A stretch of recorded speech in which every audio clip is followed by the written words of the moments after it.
after 30 days. Oh,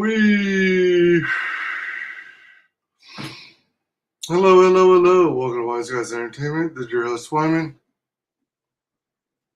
Welcome. This is my 500.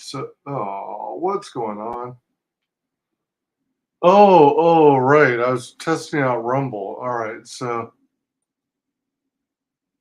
stream elements.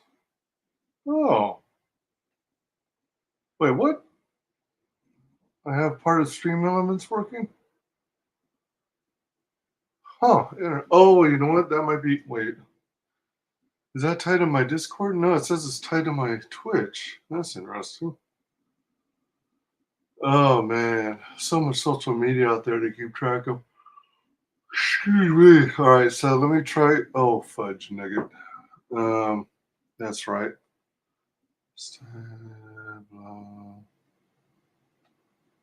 Start a live stream to get your URL.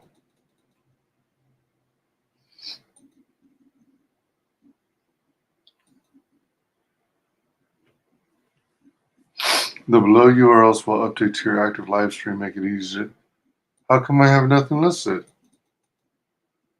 Come on now, hold up, wait a minute, everybody stop and shake it. Live stream API, what is that about? The below URLs will apply API data for overlays in your live streaming software. It will pull data for all your active and scheduled live streams. Only share these URLs with trusted parties. Crap puppies.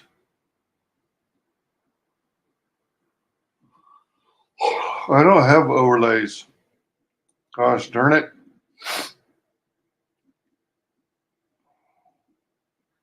Start a live stream to get your URL. Start a live stream. I have a live stream. Let me refresh the screen.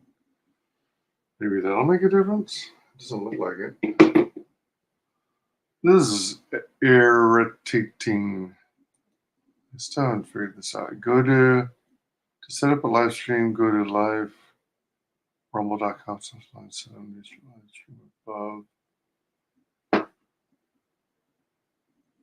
Once the placeholder is upload placeholder video up to 120 seconds long, which will be looped. To stream with Rumble, you require streaming software. Rumble is compatible with all providers that use RTMP, including OBS, StreamYard, Restream, and others.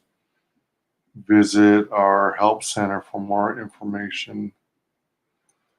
Oh, geez. All right, let me see something. Let me try here. Nope. No template there. Let me jump back to my stream. Beep, beep, beep, beep, beep, beep, beep.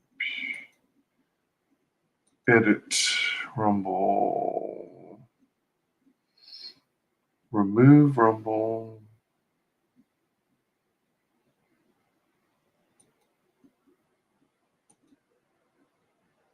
Remove. Add. Oh, wait, hold on. Remove. Add. Custom RTMP. All right, let's try this. Let's jump to, oops, wrong screen. So we'll try this URL. All by myself. Stream key. I wanna be all by myself. Stream key copied.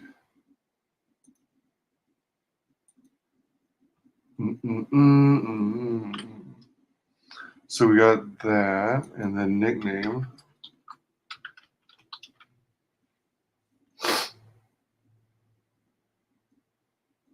I have a server password. I don't think so.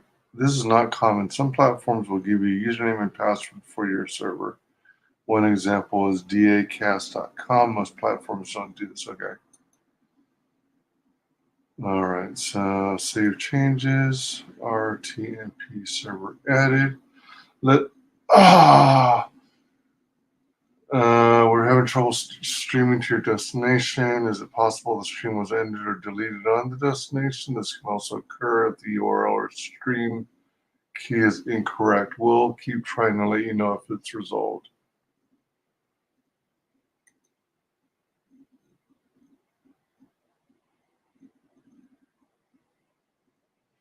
Recommended settings, other encoder settings.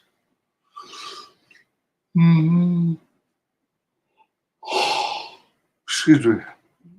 That's not what I needed, but let me save this for future reference.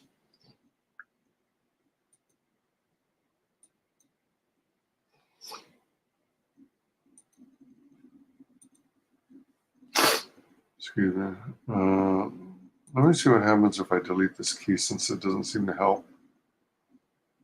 Confirm. Create new static stream key. All right, so let's copy this again.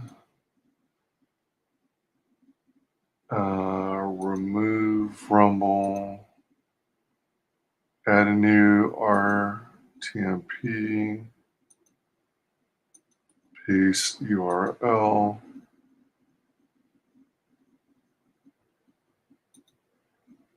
Get this new key copied. Still no template to select from.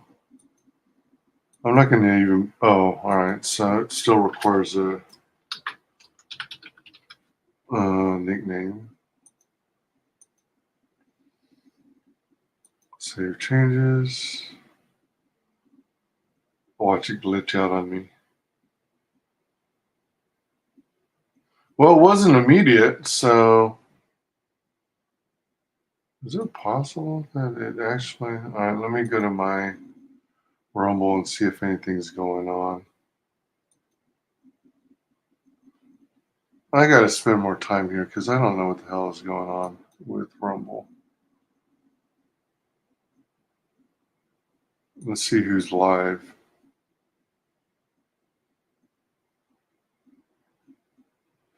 Trash man. Why do I not show as being live? Am I not big enough? Is that what's going on?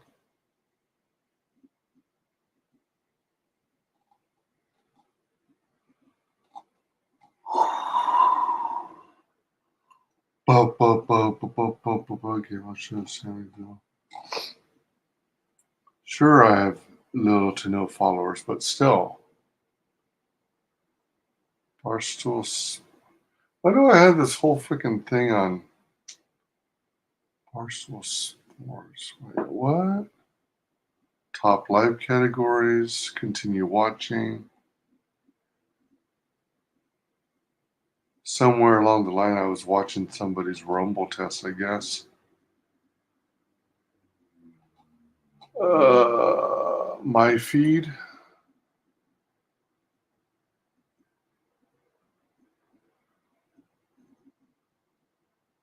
That looks like everything from content creators I follow, but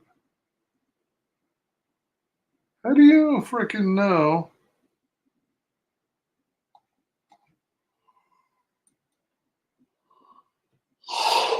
Let me go to my content. And something happened because it's like my connection between YouTube and Rumble got screwed up because I don't have anything uploaded since 22 weeks ago. No, longer than that. Wait, hold on. Yeah, I guess 22 weeks ago.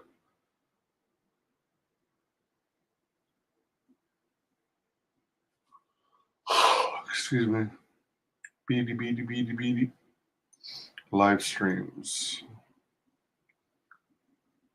Go to rumble.com/live. Oh, that's where I was earlier.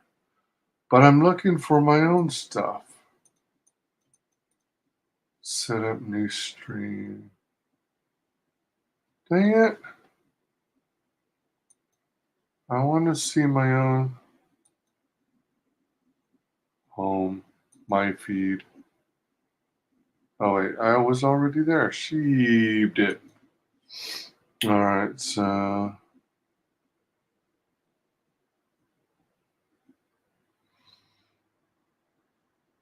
man, I hope I'm not following Barstool Sports because I have no interest.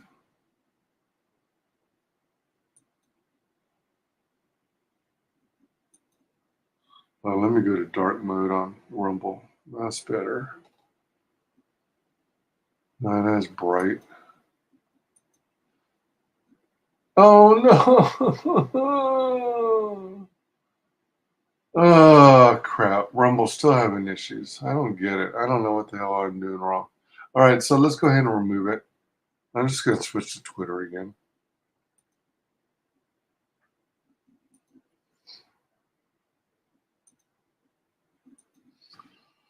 Broadcasting to YouTube, Twitch, and Twitter. Since I still can't get Rumble to work.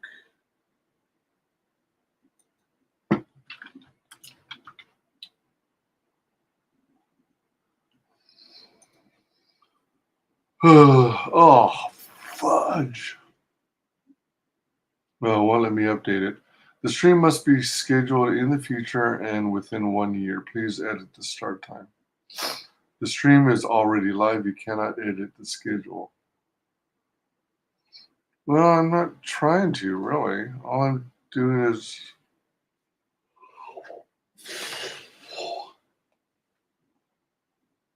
updating the... All right, never mind. Forget about it. So it's not going to let me... Oh, all right, it allowed me to add Twitter. All right, so you know what? Let's get a banner going.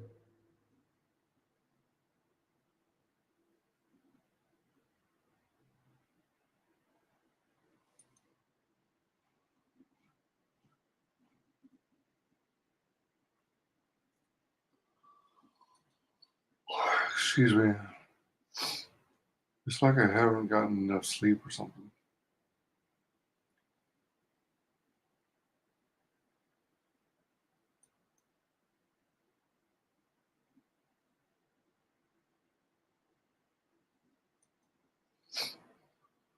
Dun, dun, dun, dun, dun,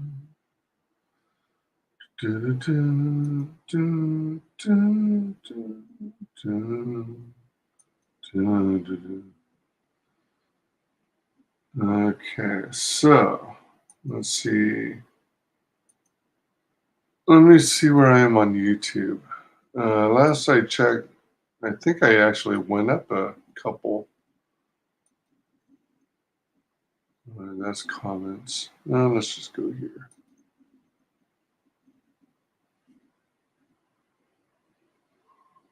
I don't get how my public watch hours doesn't change unless I'm making the precise amount of additional public watch hours as I'm losing on the back end after 365 days. That's the only explanation I can come up with. But suppose, oh, boo, boo.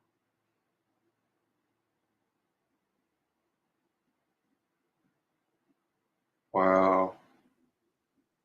I was at 501 subs briefly. I mean, 502. And then it dropped to 501, like overnight.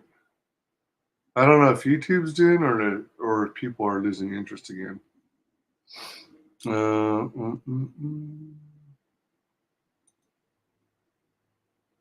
Hey, welcome everyone. Oh wow, 5 people from Twitter. That's wild. So let's see. Let's update this banner. Thanks for 500 subs on YouTube. Oh, and you know what? Where's my Twitch? How many followers do I have there? I think I have 24 now.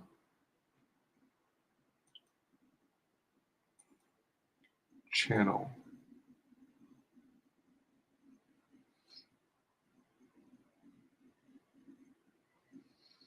I wonder if I'll ever get monetized there.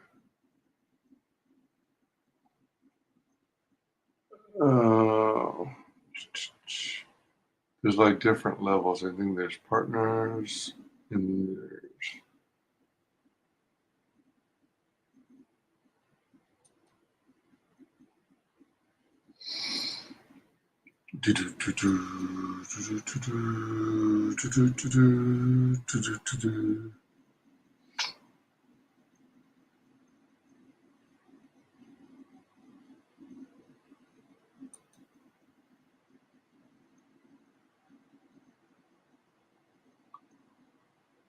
oh wait. Oh, what the hell?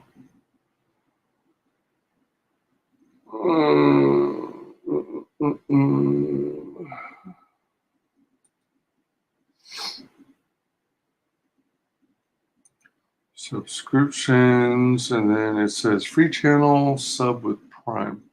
Directly support your favorite streamer, and you can subscribe again for free every month. To use your free sub, go to a channel of your choice and select subscribe free.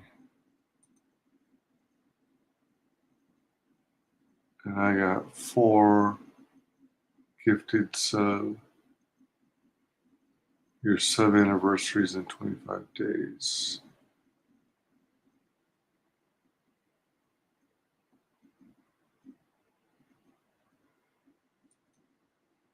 Oh.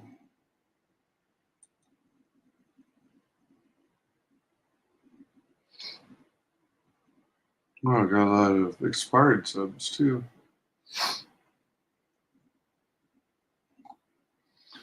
All right.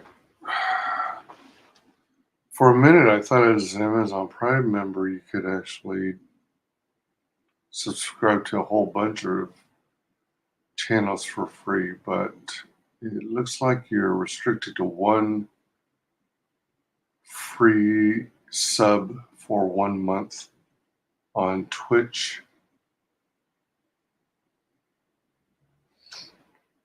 So you can only pick one lucky person, one lucky creator.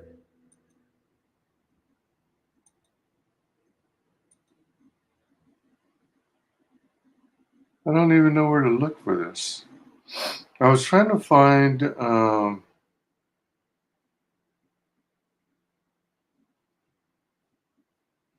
my gosh, someone's playing on Twitch a supermarket simulator? Holy moly. I might have to try that sometime. Good golly. Oh my gosh, someone's playing World of Warcraft? Ooh, been a while. All right, anyway, getting back to this. Last I checked, I think it's 20. Is it in here? I wonder. Wonder. Who wrote the book Go Love?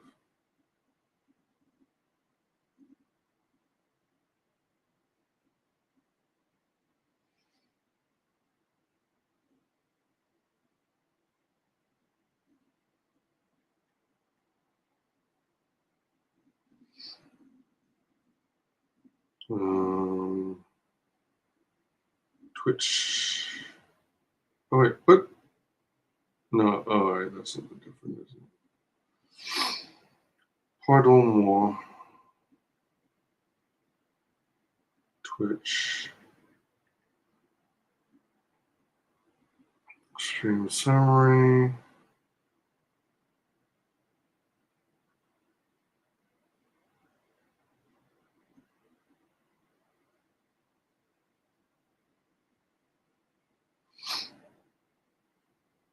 I thought it told me.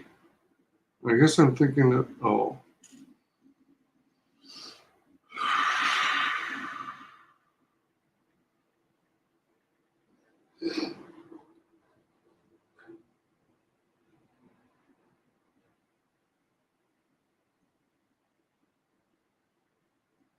Max viewers, unique chatters, clips, engagement. None of data for follower reach. Percent of your followers that have notifications turned on. 13 turned on. Wow. Out of 24 followers. The fact that anyone turns on notifications for me is pretty amazing. 24 on Twitch. 24 followers on Twitch. How many are on Rumble? How do you figure that out?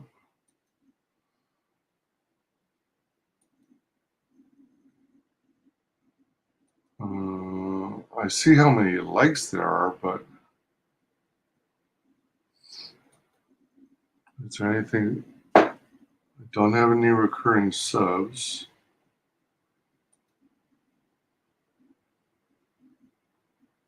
$13 followers. So 13 followers on Rumble.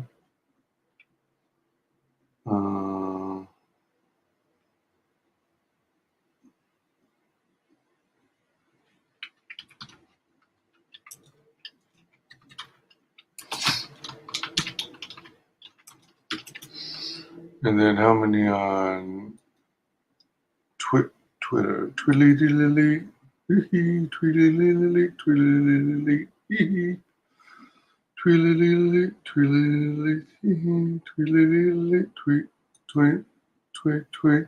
She rocks on the treetop all day long, rocking and oh man, I didn't mean to open it.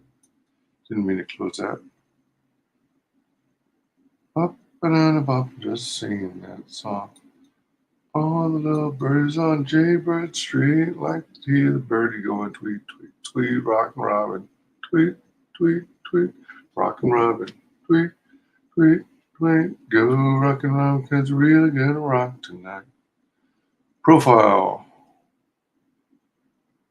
All right, I don't need that browser, so I can quit that. 1491 followers. 1491 followers. 1491. 1491 on Twitter.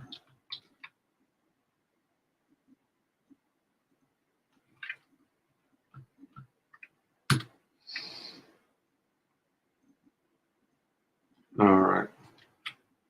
Oh, I also wanted to add. So I'm going to do something goofy. I don't know if anyone is going to be interested in participating. What the hell? How do I have 10 people here now? But if anyone's interested in seeing me stuff my face with donuts, I'll gladly do so with. I don't know what I should put it at. I was going to do $25, but since I typically don't get quote unquote super chats, I don't know. I'm not in too huge a hurry to eat all these donuts. I've got 2 dozen of them. But if you want to see me stuff my face faster, $25.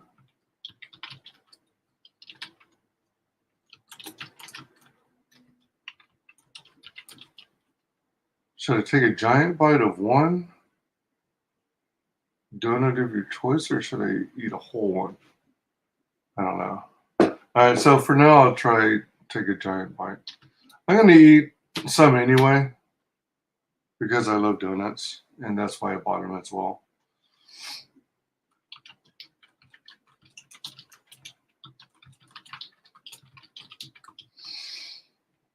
All right, so let's put this on here. Ticker. There we go. Hey, LDG, what's up? Good to see you. Oh, by the way, you know what? In case anyone's interested, and if I know you,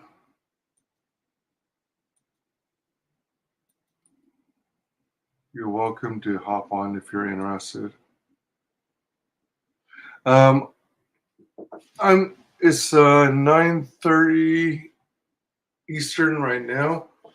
I'm going on till roughly 1 o'clock Eastern. So that's about 3.5 more hours. So 11 people watching. Are they all mostly from Twitter? Oh, one YouTube, one Twitch, and 9 Twitter. Okay. So here's box one of what we're looking at.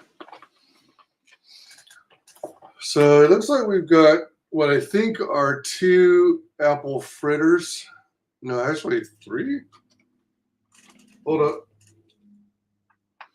This one actually looks like a mixed berry fritter. We've got a star shape raised, 2 glazed raised. This looks like white frosted icing with sprinkles raised. Another one of those star shaped white icing with sprinkles raised. Some kind of mysterious shape, chocolate frosting with sprinkles raised. This is a white frosting. I think this might be a felled jelly. This looks like 2 cinnamon rolls. For those of you who are into donuts,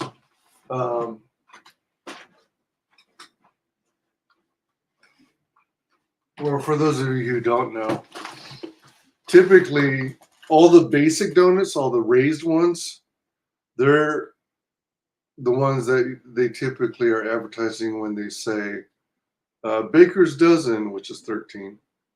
Baker's dozen for like $10, $12.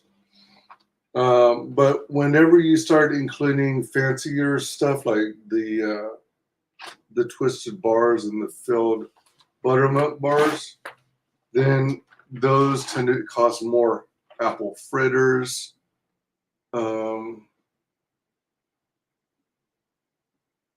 turnover, cinnamon rolls, they tend to charge extra. So we've got some sort of twist. I guess that's glazed frosting. We've got a glazed one that has white frosting. These, I'm pretty sure, are buttermilk bars, but they do look. If they were round in that same color and design, they'd probably be blueberry donuts. But I think these are buttermilk bars. This looks like a plain glazed donut there. Basic white frosting with sprinkles raised. Basic white frosting raised. I don't know if that's a star shape or. Yeah, I guess it's a star shape. These are weird shapes. It almost looks like it's shaped like a house, maybe. And then what else do we have? Oh, we got a couple basic chocolate donut glazed. We got larger chocolate glaze with sprinkles on the raised donut.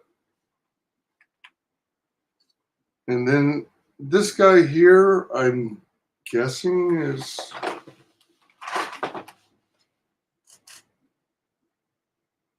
It looks like cinnamon sugar raised. So, you know what? Let's see. What the hell do I start with? I'm going to try one of these bars. I'm going to start with one of these bars. I've got some coffee in my big mug here. This is about 20 ounces.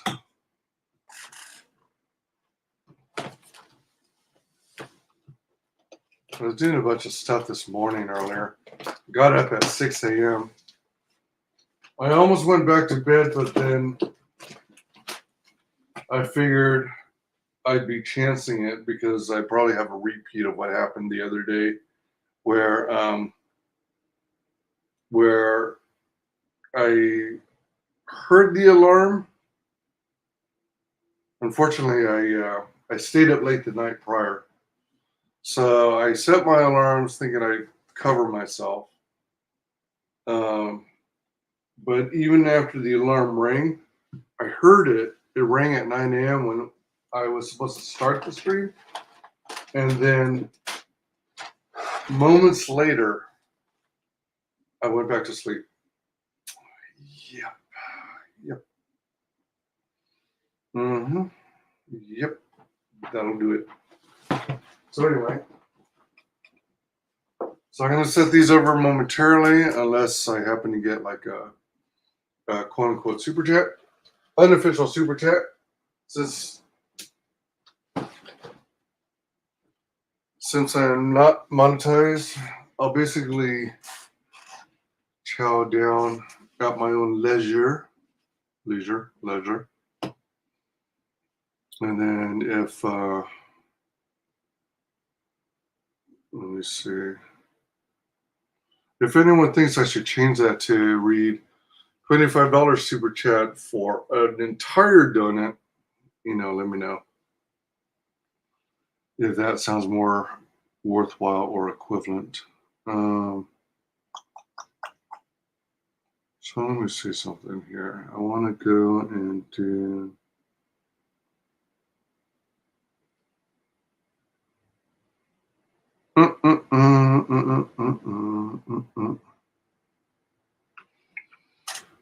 Alrighty then.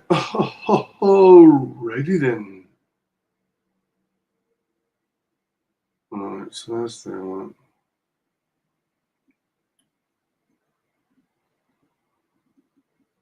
I was also considering listening to the rest of the Jack show. I'm an hour and 26 minutes out of 5 hours, 41 minutes into the replay. So I was thinking of listening to that in the background. But I wanted to start off by thanking everyone for your support. I appreciate your hanging with me. I know it can't be easy. Seeing my channel flip flop all over the place like a fish out of water, struggling for water. Let me see here. Let's try this.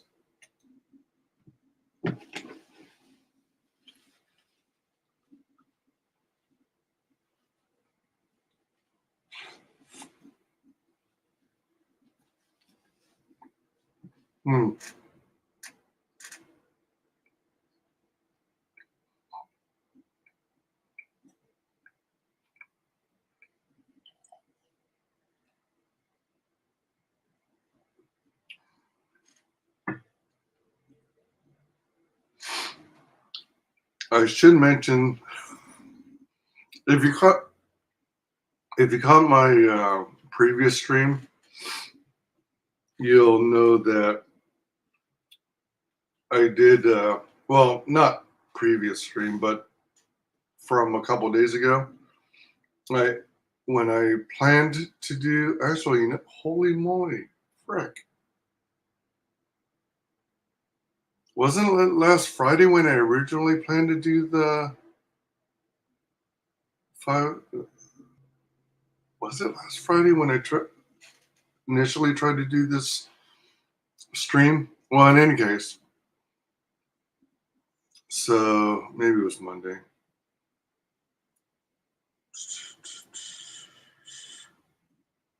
Or was it Wednesday? Anyway, I was attempting to do the stream, and because I didn't wake up in time, and it had gotten so late that it was actually getting close to when I started work, so I canceled and rescheduled for today. I took those donuts, these 2 dozen donuts, and stuck them in the fridge. So now they're, speaking of eating old donuts. But anyway, They're not going to taste as, fresh as when I first bought them, of course. And I didn't just want them sitting out in the open because at room temperature, I kind of think they would have gotten staler faster. I could be wrong.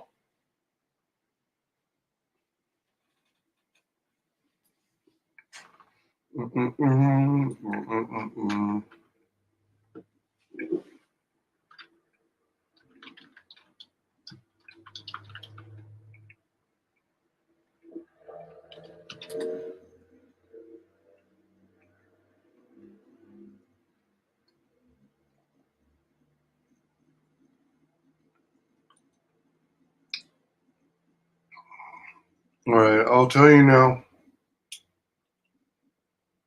this bar is kind of dry. um,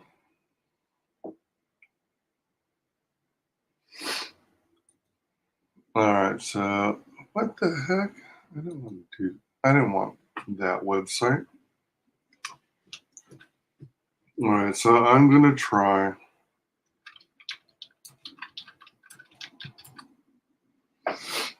the following. So,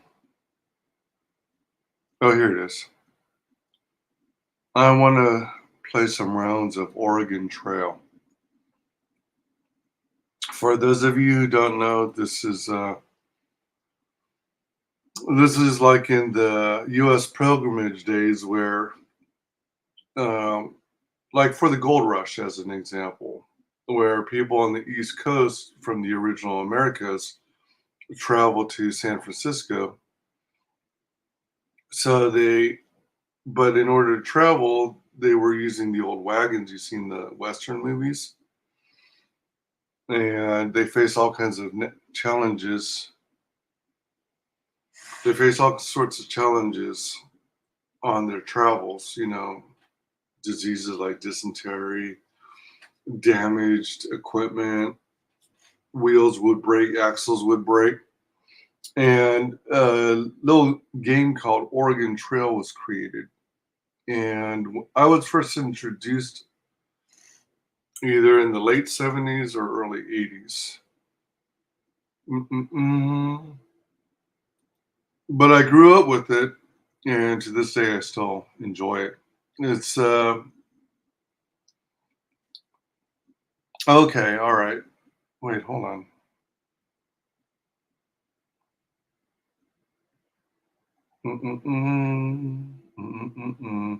It originally created as a text-based game in 1971 and later published by the Minnesota Educational Computing Consortium, MECC, in 1975.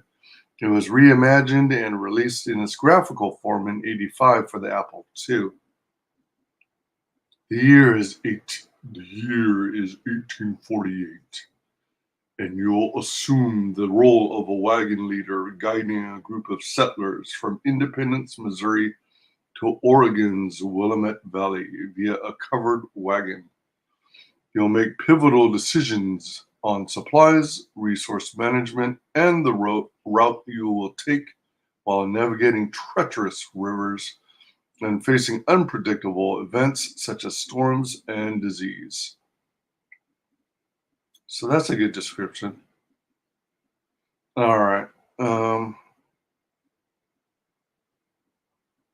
So it ended up being kind of an educational tool too. So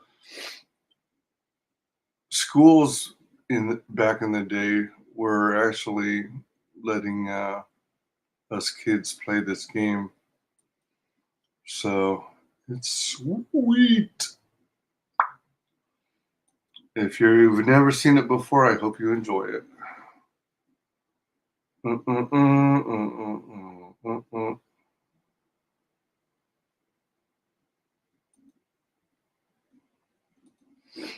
For those of you who are interested, who get hooked on it, you can simply do a search on the web for Oregon Space Trail Space Game, and you'll find it easily. It's like the second item on the list. So let's try this out. I might have to adjust the volume because it might be loud. Import save state. Save state not found. Start game. How to save or load a game. To save a game, first save it directly in the game through in-game menu. Okay. Yada, yada, yada. Then click the floppy disk icon in the panel. All right, so. Oh, it's already started me on the main screen. All right. So let's kick butt. We've got 2 viewers on YouTube, 1 viewer on Twitch, 12 viewers on Twitter. Welcome all to the 500 sub celebration. 500 subs, as you may have gathered, is related to number of subs on my YouTube channel right now. You can see the stats in the banner below, the scrolling banner. If you're at all interested, there is like a tip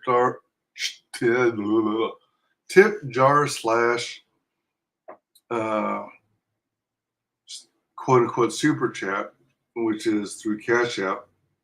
I used to have PayPal and Venmo, but then there was that thing that went around where PayPal was trying to get real nosy into people's business and wanted to monitor your social media. And if they saw anything that was like wrong speak, anything that was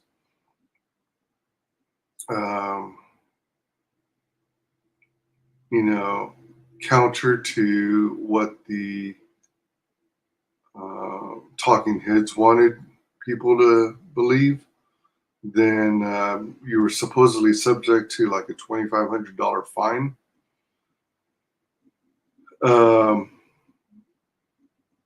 So I ended up terminating both of those accounts. So the challenge is so many platforms rely on PayPal and Venmo these days.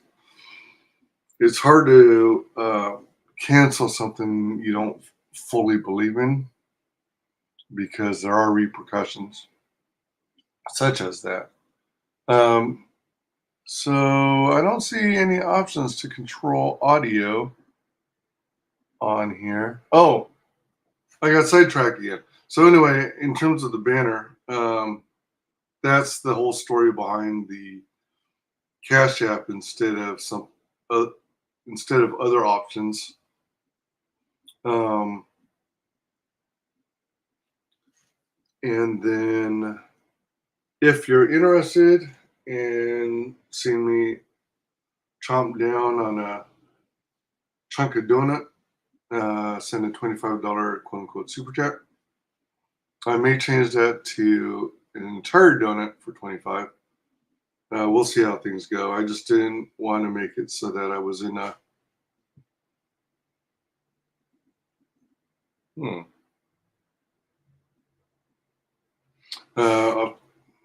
I was just looking at a notification I got regarding something else. Anyway, subject to change. I just didn't want to get myself stuck in a situation in which I was eating 24 donuts in one sitting.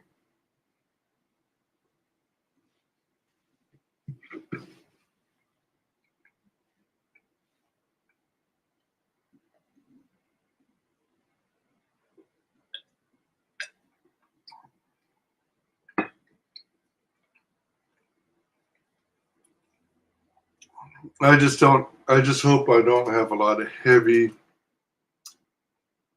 dry donuts. Excuse me. I hope I don't have a lot of heavy, dry donuts. Yo. Hey, what's up, LDG? How's it going? Morning, Wise. How's it going? Morning. Welcome. Thanks for hanging. Howdy doody. What's new with you? Much. How's it? Cool. Feels like a Saturday. swear it's already the weekend, but Mm-hmm. no, it's Friday. Nice. Getting to work, getting things done. Hopefully, can get everything caught up for tonight. Is your Gotta job have. like? Oh, go ahead. Is my job good? No, I was gonna say, is your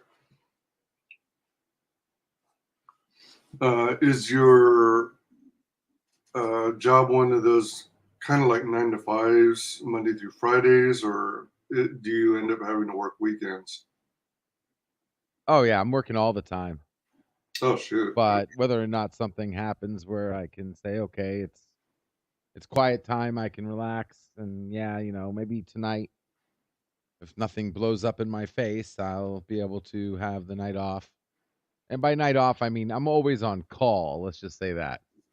Yeah, that was my next question. I figured you were probably on call. Yeah, and by on call, not your normal on call. It's not like I'm waiting for my boss to call me and tell me to do something or come into work or something like that. It's Hmm. more like I have to monitor stuff. And if something happens, and that something could be anything, website goes down or something crashes or I get a important email notification about something happening, or then I have to just get to it and just do it. But that's basically on call, or I got a user that contacts support, needs some help on something.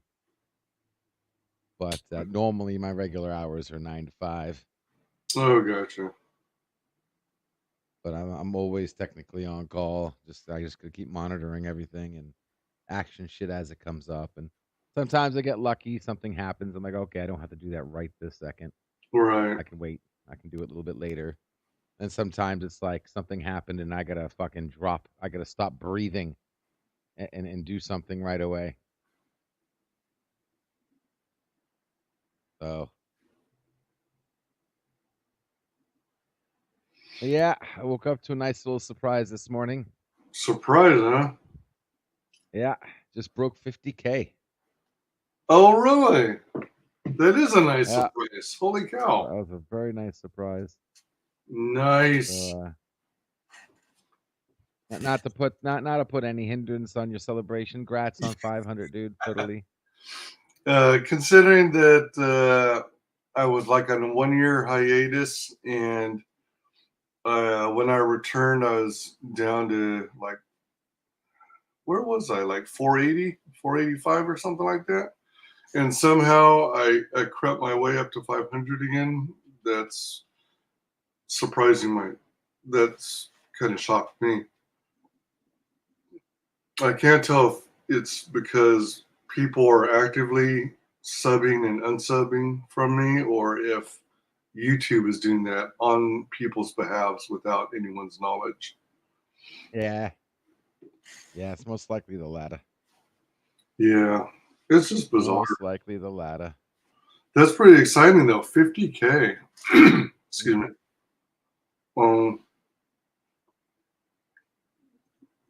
so did you say that you're doing that monetization, or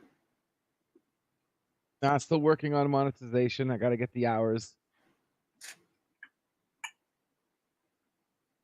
Gotta get the hours. what I like is when channels get Mhm. to where I like when channels are able to get to where they can send their audience to another channel, at the end of their stream. Oh It's yeah. like in Twitch when you raid another channel, you take Yeah. all of your followers from your stream that's ending and, move them over to a stream that you want to support Yeah. viewership. It's a nice idea. Unfortunately, it's being misused a lot right now. I'd say Oh, how? I li- huh? How is it being misused? It promotes private circles. YouTubers who have special agreements with other YouTubers.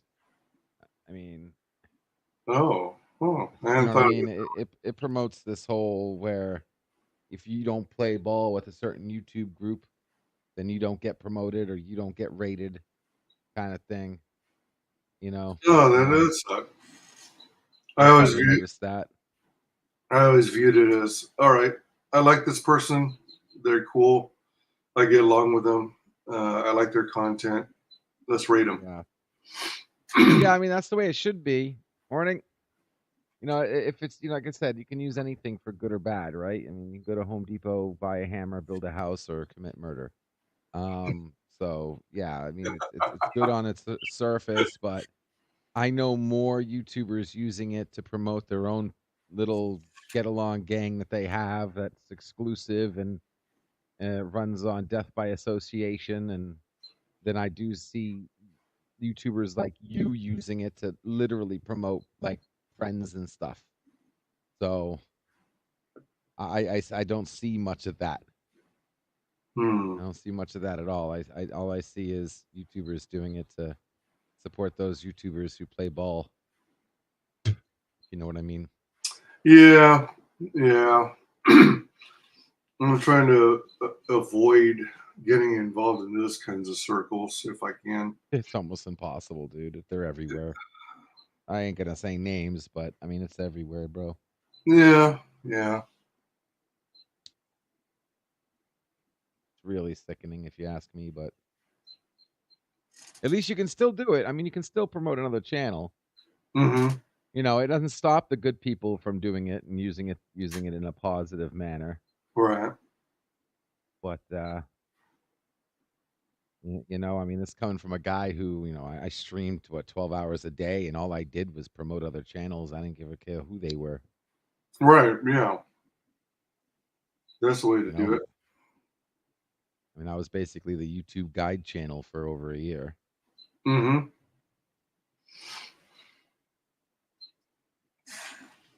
The other thing I like is when you give your audience the ability to gift memberships. Oh yeah, yeah, yeah. I've So been utilizing that a lot. yeah, so people can't in your chat. Uh, just like so, people in your chat want to be more involved, but they can't because they're financially strapped. And if they get gifted a membership, then that's cool.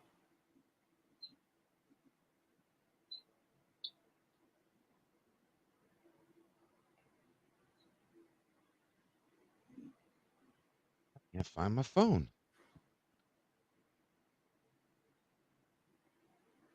Where the hell did I put my damn phone? Hey Rex, morning, buddy. How you doing? How you doing? Caught a rare. I caught a stray bulldog this morning in my front yard. Really? Yeah. Dang. Luckily, he had a tag, and Oh, good, good. he had his name on the tag. And as soon as I said his name, he he was a good boy. He was being very good. Oh, nice. Well behaved and everything. Yep. That's cool.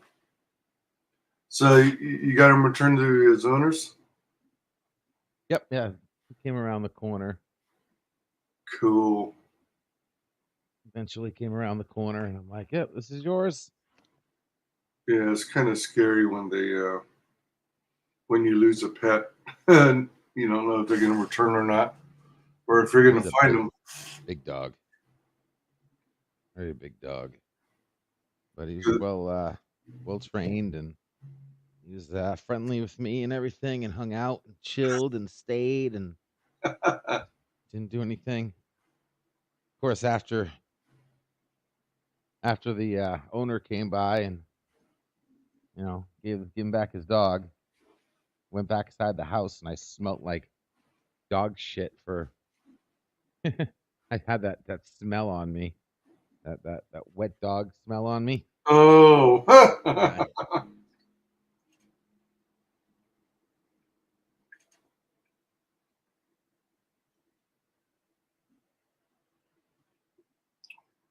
Yeah, excuse me. Ooh, pardon me, heartburn. Ooh, morning heartburn. Gotta love Uh-oh. it. Anywho, Hey, yeah. do you use Cash App? Do I use Cash App? Yeah, yes, slightly. Are you at all familiar? I haven't really read up on them, but are you at all familiar with the types of scams they have on Cash App? Oh, scams everywhere, bro. Well, yeah, but what kinds or like what are the angles? Like, I don't know if it's legit or what, but someone DM'd me out of the blue, someone I don't know, and they asked me a silly little question like, out of this row of numbers, what number is missing? And then it's like 1 through 10, but number 8 is obviously missing. So, but then just to try and be different, I said 11. But then I added a lol at the end. And Mhm. then she asked for, or presumably she asked for either my PayPal or Venmo. And I asked why. And she said, just feeling generous. So I think the when she gave me the little puzzle, she said something like $100 if you can guess this right. And I don't know. I try look for the best in people, but sometimes I wonder if revealing my Cash App is gonna open me up to uh, hacking or something like that. But I see people offering their Cash Apps on Twitter all the time. So I don't know if it's something to be concerned about or if this is a common kind of um, scam.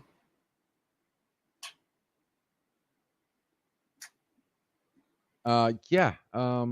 I haven't seen any related, Cash App related things yet. Obviously, I'm not technically looking, but I haven't had any come my way yet. I've had a few PayPal scams where people randomly ask you for money, and if you're stupid enough to actually send it, Right. um, I think Cash App kind of works the same way. I believe you can request stuff from people, so if you got their Cash ID, Yeah. you could possibly trick them into sending you money. Um, maybe like if you know somebody's friend, like if I saw a Cash App from a friend of mine Hmm. that I thought was a friend of mine just because they used a name or something, and I'm like, oh well, I didn't know that. Oh, there's okay. There's Bird. Okay, Bird needs some money. Okay, let me some Bird. Oh, that wasn't Bird. Thought it was Bird, but it wasn't Bird, or whoever. Right. And but I mean, besides that, you have the regular scams going on where you get emails and people asking or giving you some kind of sub story or uh, a story that might relate to you in some form or fact. There's a scam out there for everybody. Oh yeah. There's even a scam out there for the people who know about scams. That's the funny part. And they've gotten so good that they can trick people who know there are scams out there. Sure. I mean, just getting outrageously good. If they ask to send the money through Cash App or whatever the hell they want to send it through, because now these companies have gotten where it's like, send money at your own risk. No, bitch. No, no, no, no, no, no, no, no. You're the platform. You want to be the platform. So that means if I send money to a scammer, you give me that money back. That's the way it should work. Allowed this person to trick me.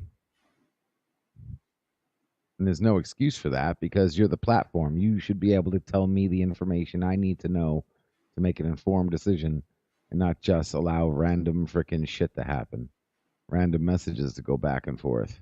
Like there's got to be something that you can, you got to be responsible for trying to at least give us the information. If we're the user, then you bow to us. Why the fuck are we using your app if you're not going to protect us?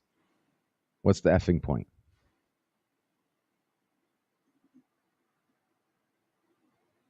Right. Just like the video I did, you can't lie to the algorithm. The problem is the algorithm doesn't work for us. It works for them.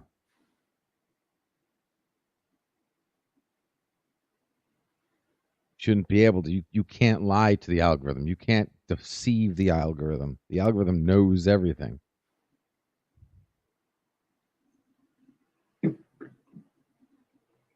Exactly. Hey, Anime Night. Welcome. Big congrats on the 500 subs. Appreciate it. Hey, Anime Night. What's going on, bud? If you're at all interested, there's a link in chat if you wanted to hop on Anime Night. Yeah, buddy. Yeah, man. Good job. Now we got to get you to 1,000. Yep. My Get biggest, you to 1,000. yeah, that's the next goal. But one of my biggest problems is I got to come up with content that people are interested in, and that lead to viewer retention and more views. So one of the things, one of my goals is to review your most recent videos, especially on the algorithm and what you recommend and stuff like that. I've been meaning to set aside some time to check those out and see if it's anything I can implement. Yeah, man. Well, the last two videos, it's not really much I made one particular discovery on how to just bypass the algorithm altogether. And that's been my main success lately. I haven't been I mean I used to fight the algorithm. Now I know how to just bypass it completely. And I think my numbers have proved it. Yeah, that's probably the best way to do it. Yeah. But there are other ways. There are other ways, and I'm going to be exploring those. But you're gonna have to, I'd say just hold patient until my next couple videos I'm working on. I am very busy with my job and what I'm trying to do, and trying to get free the net and everything. So it's been kind of rough to actually to do in my next one at the moment. But it's coming. It's coming. And then more importantly, June 30th. So June 30th is the date I set for freethenet.org to go live. And Free the Net's going to be a website we can go to, and that's where I'm going to have everything to help you guys get seen and defeat the algorithm and become algorithm proof as I'm advertising it. I'm going to be adding some features and tools for you guys to use for free. That'll help you get seen. Hopefully do something. Not behind a paywall, not behind any kind of backroom YouTube buddy system. No gatekeeping whatsoever. Just my enemies, my friends, everybody can use it. So that's coming June 30th. I got some big things planned. I just gotta focus and get it all done. There's a lot of work to do. A lot of freaking work to do, man. Oh yes, we're getting there though.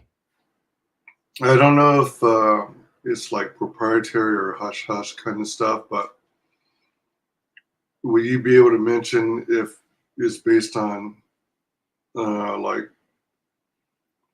maintaining your own network of servers, or is it like cloud based? Welcome, Anime Night. Hey, well, I hop on real quick. I took you up on your offer. Appreciate it. I wouldn't miss. I was just about to go to bed, but I saw you were on. I'm like, oh, WyzGyz is live. Oh dang! What time is it over by you? It's 7 a.m. right now. Oh my gosh!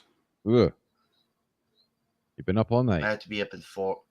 Yeah, I have to be up in 4 hours because I'm getting ready for Comic-Con. I just finished the preparations, so I can Where's Comic-Con? sleep.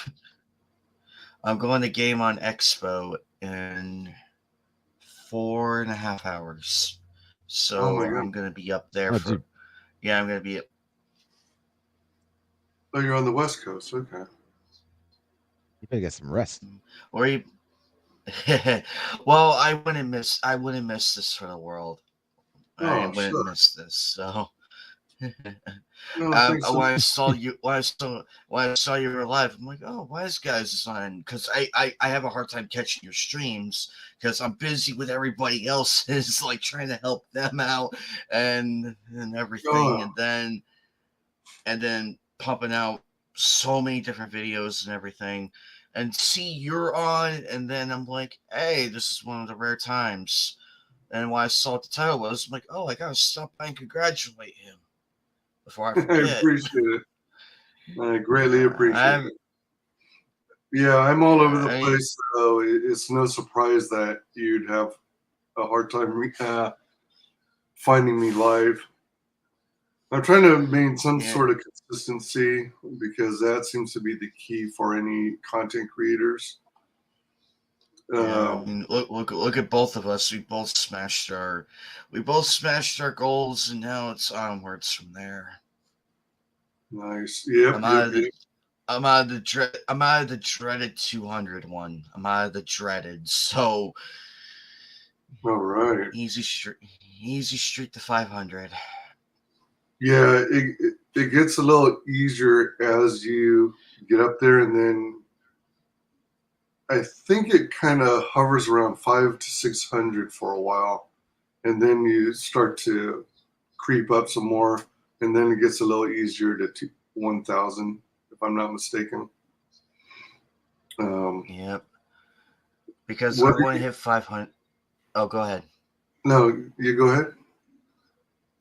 Because I want to get the 500 real quick so I can get I want to get the emojis set up and everything because I have some pretty badass looking ones coming out. Oh, I just I just got together with my channel artists and we were like brainstorming and I've been asking around my friends lately what they like to see when we get there, but I'm getting ideas going. So, because everybody's gonna have an emoji in that whole thing. That's gonna be a lot, and people have fun with it.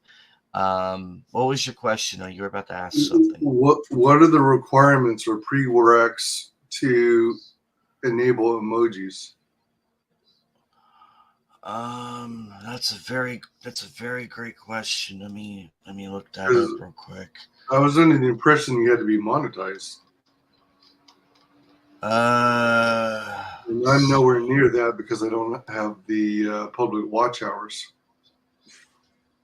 Nope. Phone call, guys. 1 second. Be All right right. back. Um, I mean, wrong one. I'd also be interested in doing emojis, but I just assumed a lot of these features were only unlocked after you got monetized. Wow, I am subscribed to a lot of people. Holy shit. Let's see. Should be Yeah, so am I. should be somewhere. Should be somewhere. Do, do, do. Oh, analytics. Okay, analytics. Get mouse. Work with me, damn it. Not against me. Technology. I swear. Wireless Love mouse. it. You love it, and then it doesn't love you back, and now it wants to work with you.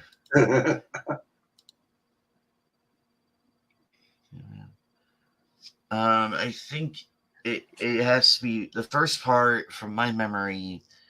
Okay, there's the earn tab. There's that. Let's see. 500 subs. 730. Okay, so 500 subs, 3 uploads a day, but that second one's so doable. We're constantly grinding out. 3,000 public watch hours. So you just hit 500 from my understanding.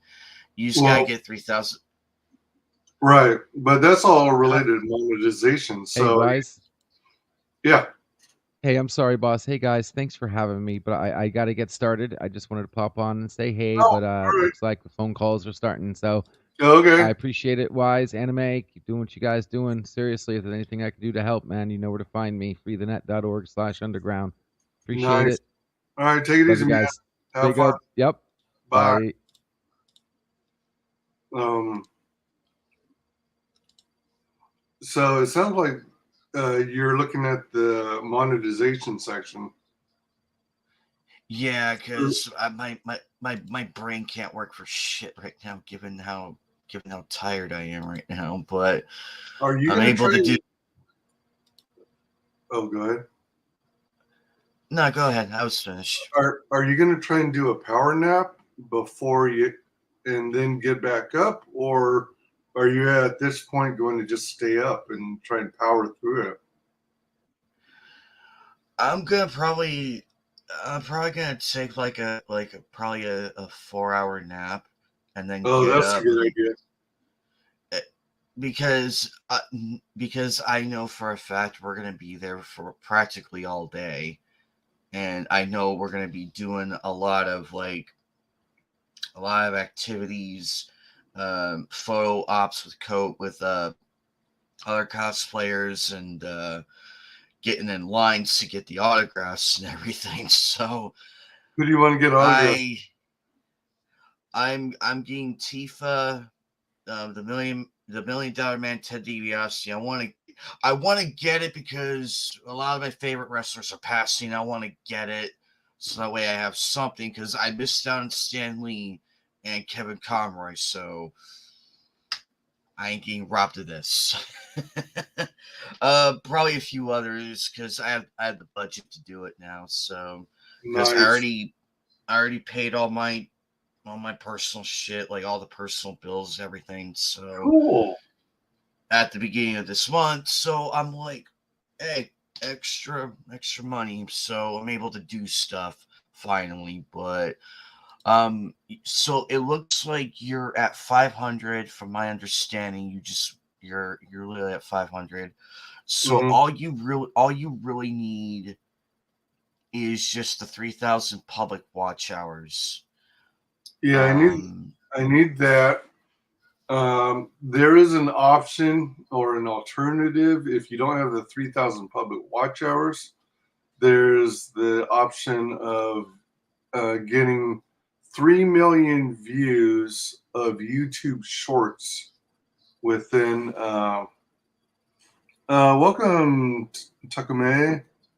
Welcome, welcome. I don't know if you can see it, but if you're interested, you're welcome to hop on the panel. I'll share it again because sometimes when you come in later, the link's no longer available. Oops.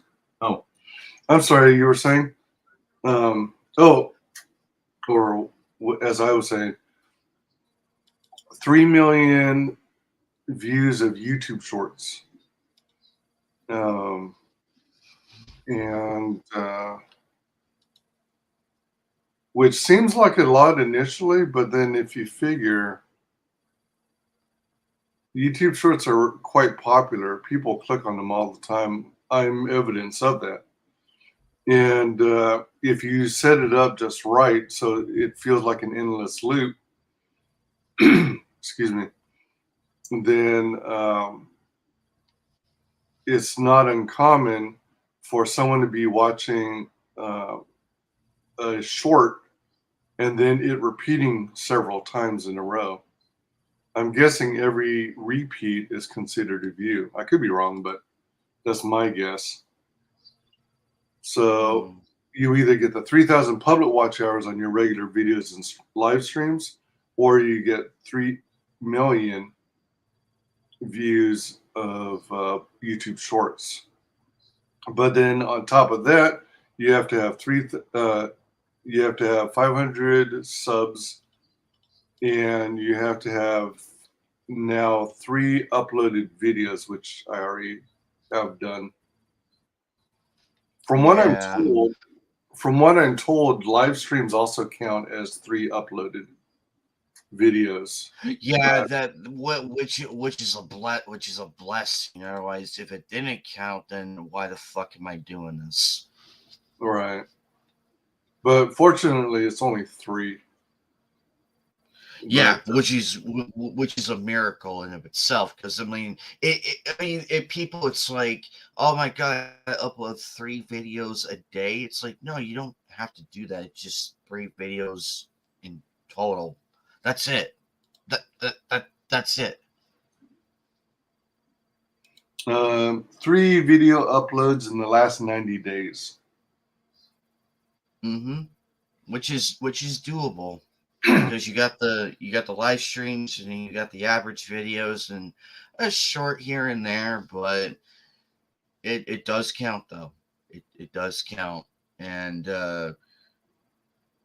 just really wild. I'm gonna wait until once I'm close to 500, I'll set up the two step authentication because I rather do that when I get close to it, so that way, um, when it's there, it can go smooth sailing.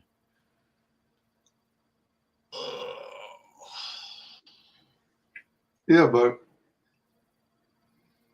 2-step authentication is just proving you are who you are. It's not like, how does that correlate to you're having 500 subs?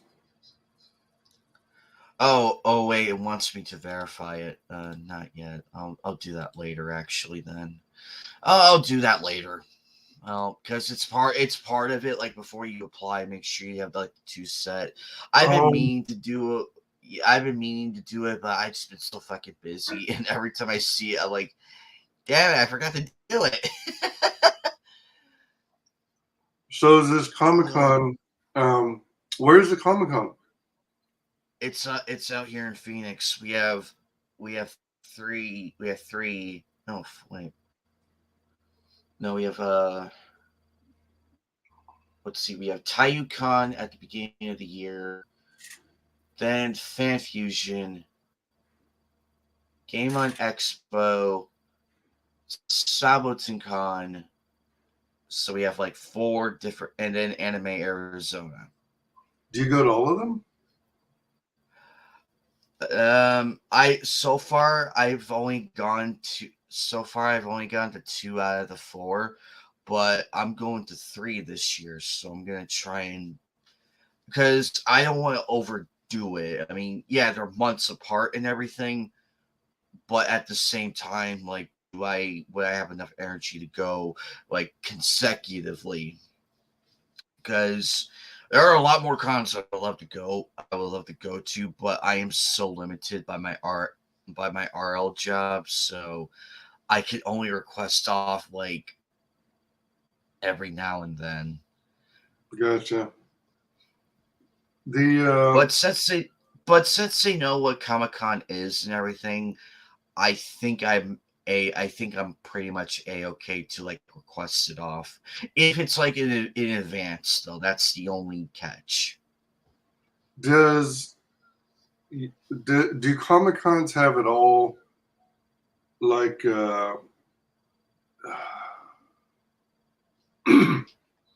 is it something that might benefit your RL job in any way, to where it would in some way help promote them indirectly, or with the company indirectly, to where Not they might not that cover I am bigger charges? not You're that I am aware hmm. not that I am aware of. However, I did get Employee of the Month in February, Oh, and nice. they were gracious enough to, like, one of the things I got was was the full 3-day pass to come to Fan Fusion in May. So that Oh, was you already got the really, yep. I'm all covered for May, so all I gotta do is by my roommate her pass, and then we're good to go for May. Hey, saves me a lot of money, so that's like one burden off my back. Almost definitely. So, are you going to for this con? It's today, Saturday, and Sunday. Yep. And you're going all 3 days. Tomorrow. Yep. So, besides getting signatures and getting photos with cosplayers, are you cosplaying as well? Mm-hmm. That's why I spent all night cleaning my getting my cosplays washed, cleaning up the two props I have and everything, making sure all the and then I'm about to clean the shoes when I get up. I ran out of time, so luckily it's a simple wash. Like all I gotta do is just like spray them down, scrub, and be careful not to hit like the parts where like the shoestrings and the straps and everything. Just gotta make sure don't get those wet. I can get the outer part wet, just not like the inner parts, because that would be uncomfortable as shit. Yeah, it'll be dry and everything, but it would still feel uncomfortable. May I ask what your cosplays for the weekend are, or are they a surprise?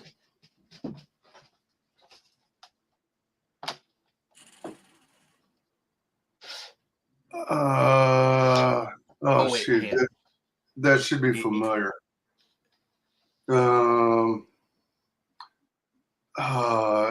Is that Cloud? No, it would be a bigger sword. Oh shoot, I don't know. It looks like something from anime, though. You are correct. I just don't know which.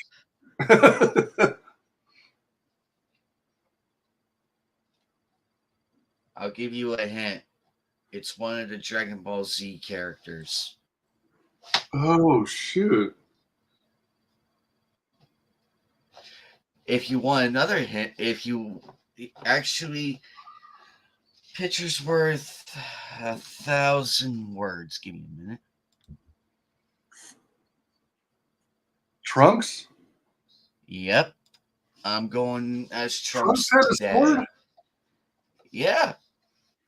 I'm so used to all the hand-to-hand combat that I never think of swords when I think of Dragon Ball. Okay. Yeah, he was the first person to have one, from my memory. Unless, of course, if you count on what you watch first, but from my perspective, though, so I got Trunks' sword. I'm going as Riddler. Got the going as Riddler, like the classic Riddler, like classy, not the Rocksteady Arkham, not the Arkham one, because ain't no way I can do that. So I'm keeping it. Go ahead. Do you also have like I don't know if it's technically a bowler hat, but you know. I think. Oh crap! I meant to get that. Ah, darn it! I'll get that another time. But I do have a hat that's like almost a fedora, so it almost works. But I will get a bowler hat down the road now that I just remembered what it was. And I'm going as Sniper Mask from High-Rise Invasion. Huh. So is that also an anime? High-Rise Invasion? Okay, all right. I am not up anime. I am behind the times. But that's cool. So when you go to these cons, do you like stay at a hotel so that you have a place to store all your costumes? Actually, I live here, so ain't that the beauty of it? Yeah. So you just drive back and forth and keep all your costumes at home. Yeah, because I do go because we there's a light rail, and what we do is there's this thing called the park and ride out here. Oh Believe yeah, me, all right. it's much. For those who do not know what park and ride is, it's a system out here where because we have the light rail out here. Um, there's like designated parking areas for the park and ride that you could park your car into, go onto the train thing. It costs about $8 in total, maybe depending, but it's worth it because the light rail goes all the way to the convention center and back Nice. and back to the park and ride spots. So you have nothing to worry about. Because it beats the actual parking. From my understanding, it was I want to say it was 20 per day. So Ooh, that was like, yeah, it was like $60 in total for all 3 days. yeah, And personally, I'd rather pay $21 in total than 40, because you'll see a massive difference. Like you'll have a lot more money along the way, if you just do it, because it saves you so much money too. Yeah, it's a bit of a $20 difference, but hey, $20 is a big difference. It's a big difference when you really look at it into perspective. But it's very helpful though. The hotels I'm not too familiar with, to be perfectly honest, so I have no idea how that goes. So I have no expertise in that one. But I rather it be because the cool thing is the cons that I go to, um they all take place at the convention center. So it's a routine thing. So it's much easier to go through that. Um the security there, from my understanding, it's pretty it's not like anime AX, like Anime Expo out in Cali, all the horror stories we hear and everything. Um it's not that bad, honestly. You are allowed water bottles because it's fucking hot. It's hot out here. yeah, So you are allowed, well, as long as you're like empty and everything, because they do have like areas where you can fill them up, those little drinking fountains where they have the little water logo, the water bottle logos, yeah. those things. You can just fill it right there too. You don't have to worry about like anything. uh but unfortunately, given what happened here, with Jason David Frank, they haven't lifted the prop ban on the prop firearms. So I don't have Sniper Master Sniper with me right now. If I did, you damn right I would go with it. But luckily, the sword and the cane are allowed, so Nice. I'm not completely screwed out of having some fun. Oh, hey, talking man. Sounds like there may be some. Is there feedback going on? No, that's my 4-year-old. Oh, He's currently having a war with a Y-wing versus a micro machine car. oh, nice. I'm on Team Y Wing personally. Right. I'm not Yeah. quite sure who's winning at the moment. Yeah, that micro machine doesn't stand a chance, as far as I'm concerned. And I've owned micro machines, so Right? Yeah, I've recently got back into recollecting them, and my God. I've got these two sets from back in the 80s where there's this box collection, and one of them is nothing but Star Wars Yeah. ships, And then the other one is nothing but Star Trek ships. Yeah. So I just recently picked up a eBay auction of that line, and it came with just a metric fuck ton. I decided recently, well, my wife and I decided recently that the toys that exist currently for kids suck. So we've decided to introduce our kids to the toys we had as kids. Yeah, and they seem to be liking them a lot better. Mm-hmm. I have to agree. I take trips to various stores and check out the toy departments, and what is out there nowadays is so pathetic. Yeah, it's just trash. It's poorly made, poorly designed, poorly built. It's all just like made to break, and it's like, why is this a thing? Yeah, I'm currently fixing a ship right now as we talking. Oh, so, wow! Thunderbird's rocket. Is that part of the Micro Machines collection you got? Or? Yeah, I came in that collection. Wow. The nose cone got broken, so I'm re-gluing it. Okay, nice.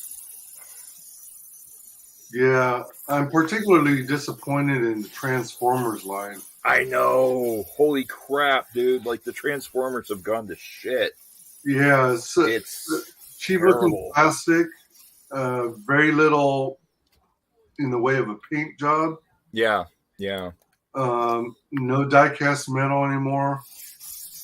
And half the Transformers out there don't transform. Yeah.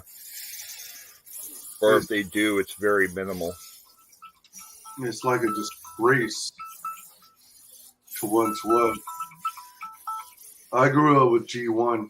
Generation 1. Oh, yeah.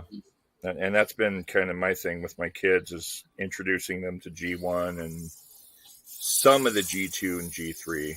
Right. There we go. Did you ever get into the Beast Wars? Yeah, a little bit. I never really got into it. I saw the latest live action Transformers with them in it.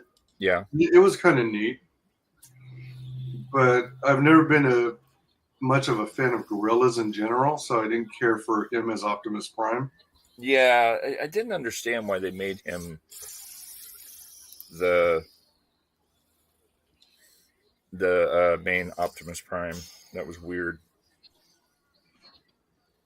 Optimus Primal, I think is what they called him.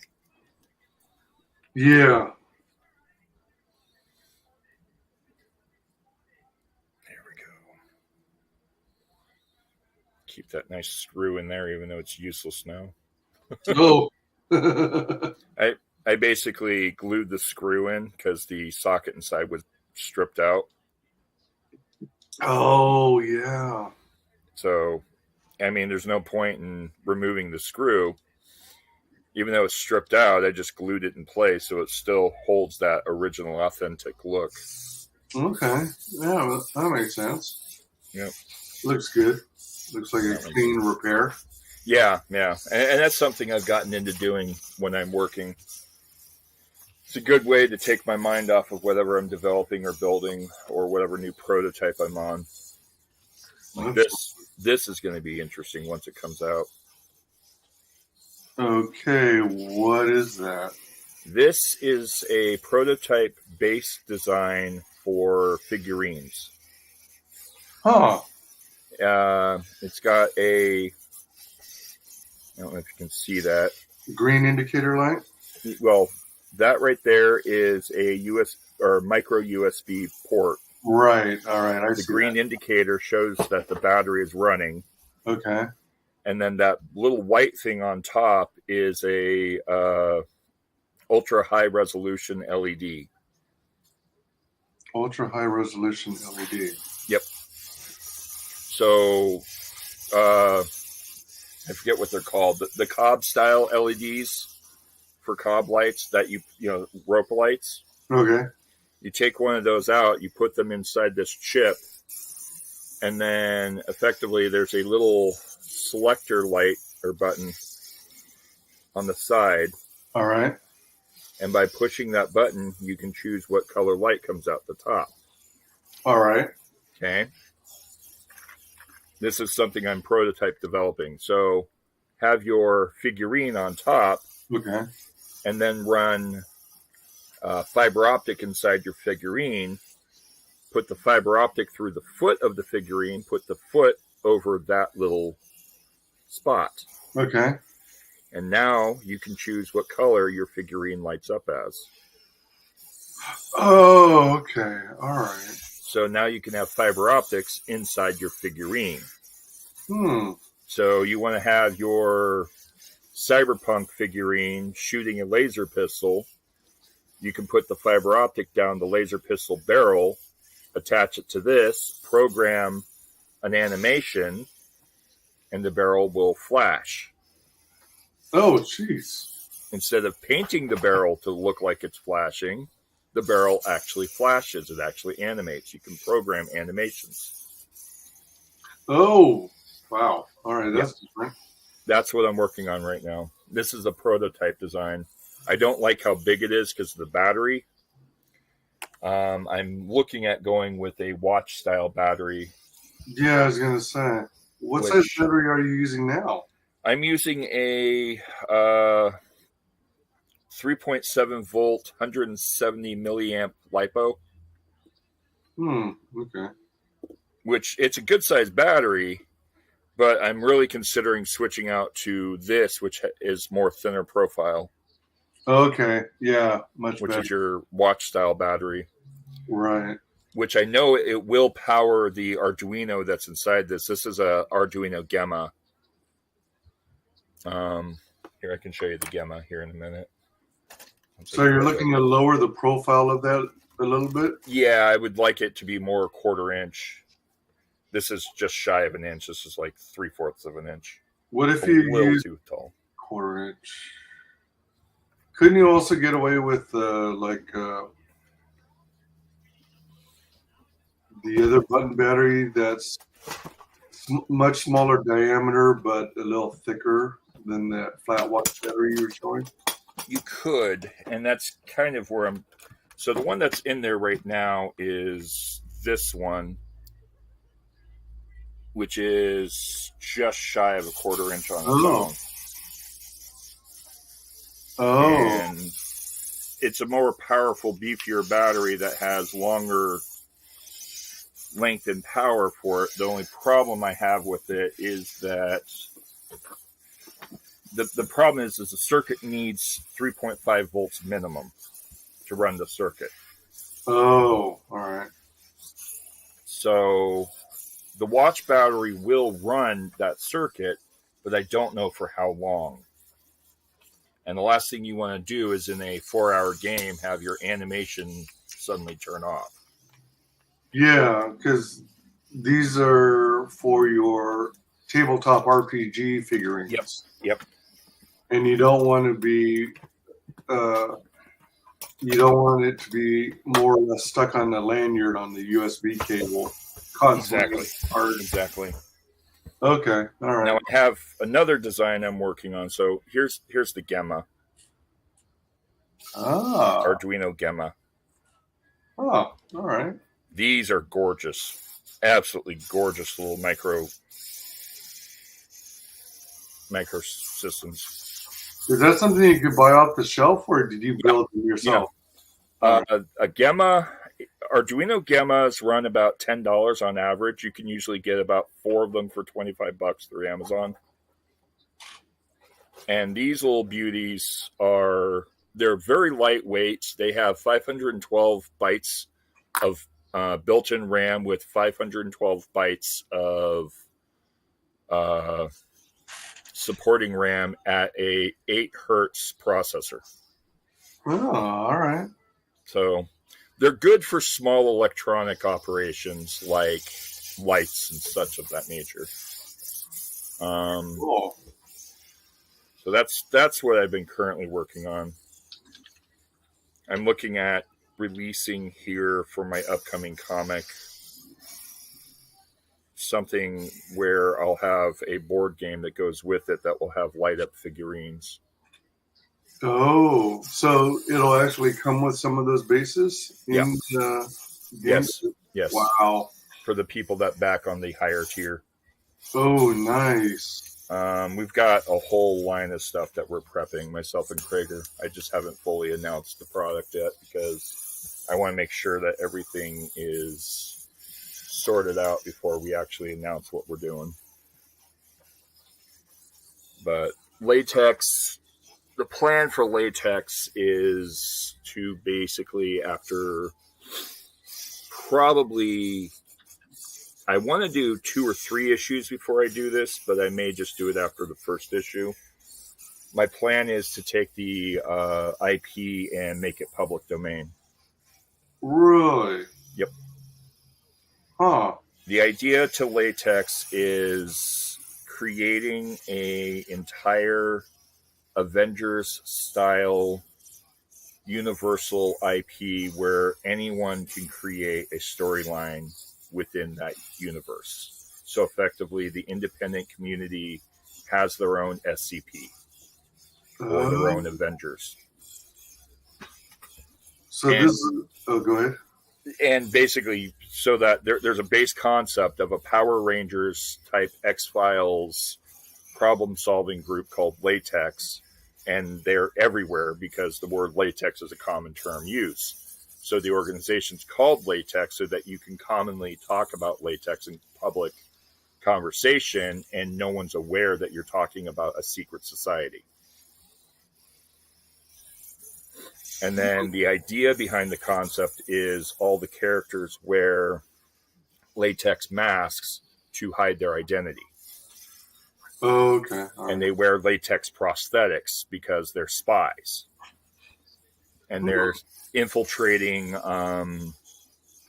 terrorist organizations and cult organizations and alien organizations and anything that's trying to threaten humanity. And then they try to undermine and overthrow these organizations from within. So they're basically demon hunters and alien hunters and all that kind of stuff. Okay. And latex is actually the word latex stands for Liberators Against Terrorism, Evil, and Extraterrestrials. Or latex. So that's what we're developing, but there's more to the story than that. All right. Very cool. Sounds pretty exciting.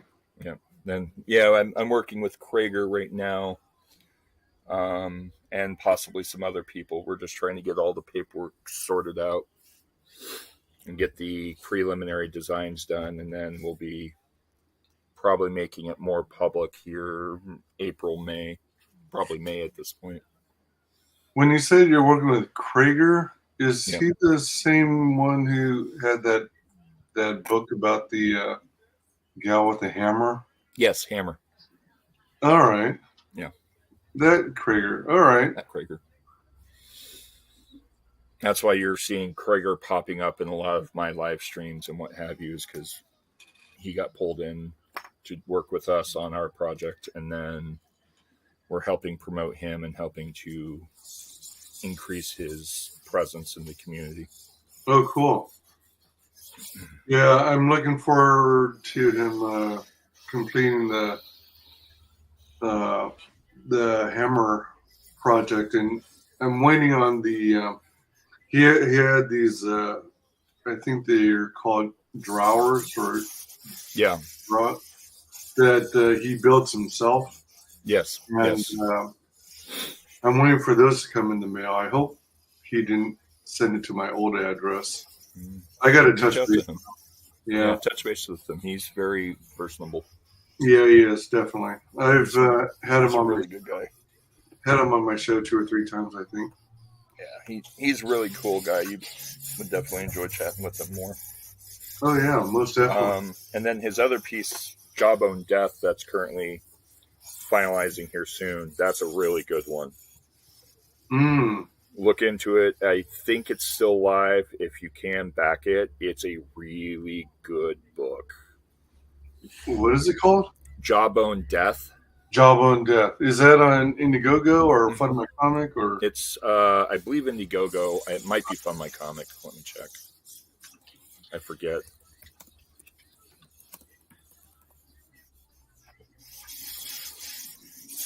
Indiegogo. All right, Indiegogo. Let's see. This comic is absolutely gorgeous. Here, I'll post it in your chat. Oh, okay. All right. Oh, I think I just found it. Burned out biker becomes the avatar of an ancient warrior and battles monsters to save his soul. With Adam Lawson. Yep. Hi. Thank you. I have no idea where you got that from, but thank you. My son brought me a random piece of wood from the top of one of the blinds. Oh. Not quite sure how he got that. He's the next Michael Jordan. Right. Okay. Thank you, sir. You do realize that's actually a spaceship, right? Yeah, apparently. With how creative he is, it would not surprise me.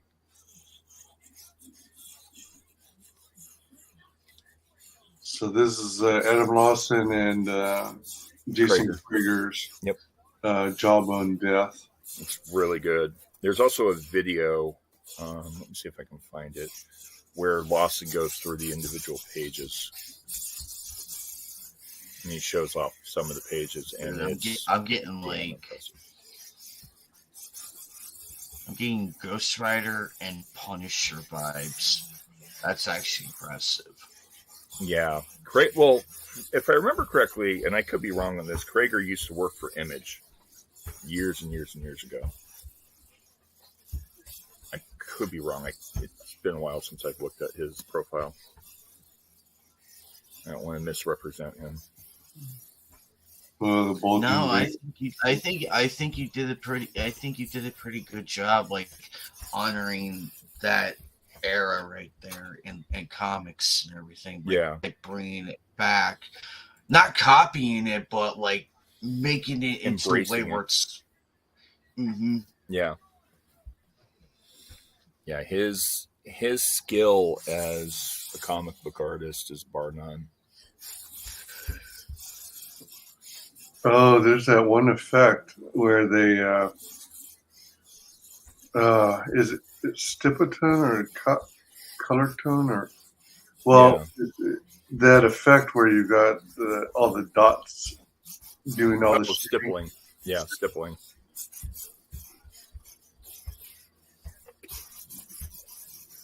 I think there's another term in the comic industry for when they did it, because they used to have to do it manually with these sheets that they had to cut to shape. Yeah. I know with markers and pens you can do manual stippling. Yeah, yeah. Or maybe this was just like a faster version of stippling. If I remember correctly, he actually does it all by hand. Like the inks are absolutely mind-blowing how he does it all. Green edition sold out. Red edition sold out. Yep. So were the green and red editions basically all variant covers? Yeah. Yeah. Done by Nick Batara. Nick Batara. Ooh, that's a cool patch. And then it's also CGC certified.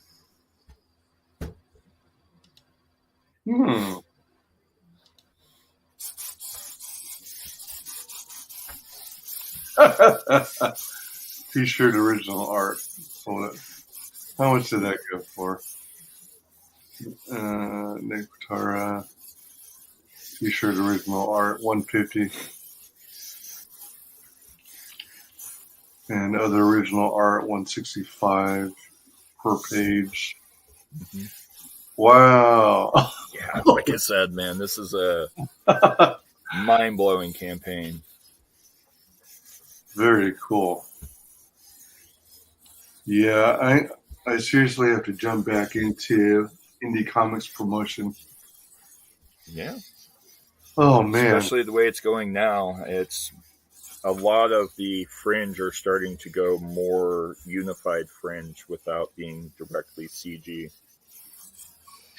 So you're seeing a lot more crossover with other independent comic creators. Mm. And there's a whole new rise coming. And there's stuff I know about that I can't talk about right now. In That demand. you're going to see a huge change coming here in the next probably year, where you're going to start seeing a lot of the old names coming back and working together again. So it's going to be a good year for comics. Nice. And a lot of people are starting to go back into like mixing with Western with Eastern and going more kind of mixed media, mixed format. Cool. So, yeah, it's going to be a hell of a year. And my foray into it is going to be more mixing board games with the comic industry, since that's my background is board game and video game development. Mm. So the stuff that we're producing will be coming out more mixed more format, so that with each book that my company, Tokumi LLC, that we produce actual board games and card games. So a lot of our comic books will be tied back into our board games, so that when you go to buy a comic, you're getting a backstory to the board game that you get to play or the role-playing game you get to play. Latex is actually going to be the precursor storyline, kind of pre-story or backstory to a bigger product that we've been preparing to launch for about 10 years called Dystopia. Oh, wow. And Jeez. Dystopia is a full tabletop RPG. So it will be a post-apocalyptic 300 years into the future. The world's gone to shit through alien invasion and human social corruption and societal collapse. And the way Dystopia is set up is it takes place just focusing on just North America. And we have different writing teams we're working with that will do different countries with their own standalone books. Oh, wow. The idea with Dystopia is the United States is broken up into 12 territories. And each territory is a different theme of post-apocalyptic society. So Latex Book 1 focuses on a city called Rain, and Rain is basically Seattle. So take Oregon, Washington, and Langley, BC, make that one country. That entire country is a Ghost in the Shell cyberpunk society. And the storyline of Latex will be 2040, 2050, right around that time frame, of a very Ghost in the Shell, very heavy mega corporation setting with, skyscrapers 2-3 miles up into the sky, and just this very heavy, thick darkness of a society where everything under a cloud layer is just always raining, always dark. Everything above the cloud layer is all high society, mega corporation, executive society.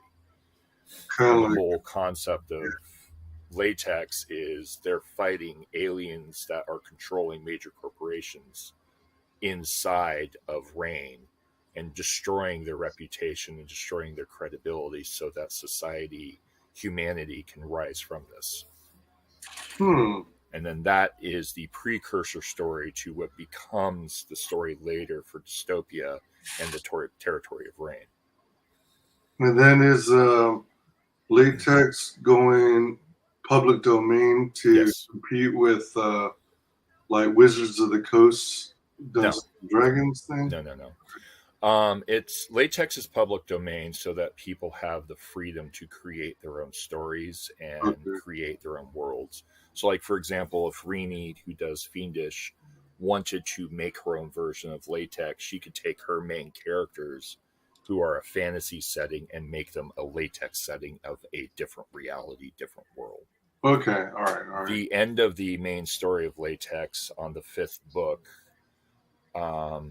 one of the characters will basically upload all the information of what they did to the world, and they upload it and throw it into the time streams to a specific character. So in the book, you'll hear about these Agent 6s. Agent 6 means that this person is a solo independent super spy who's a complete ghost.